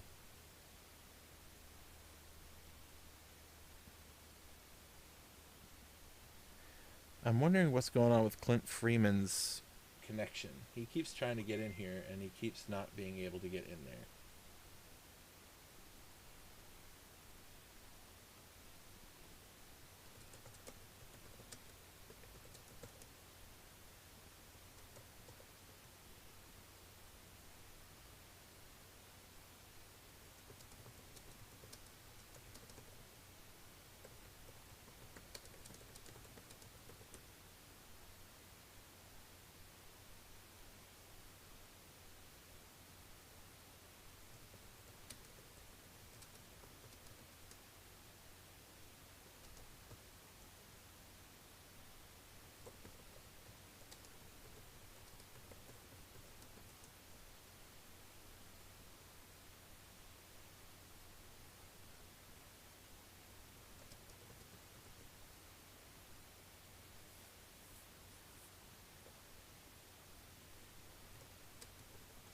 Sorry, I'm communicating with Venom right now, just making sure we're all on the same page with the afternoon session.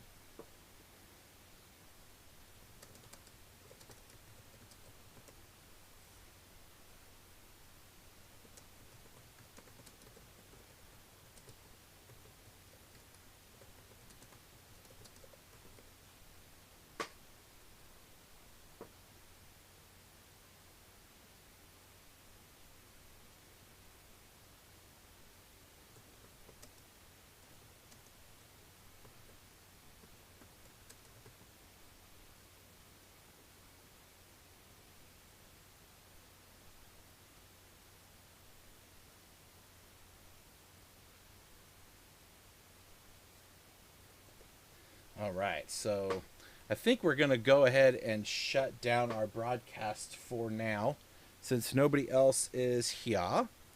And I'll just bring up the current group. So there we are. We will come back in a while, in about an hour and 40 minutes. We'll come back for the afternoon session, which is going to be crazy good. So just be prepared for that. And I guess we'll talk to you all in a bit. All right.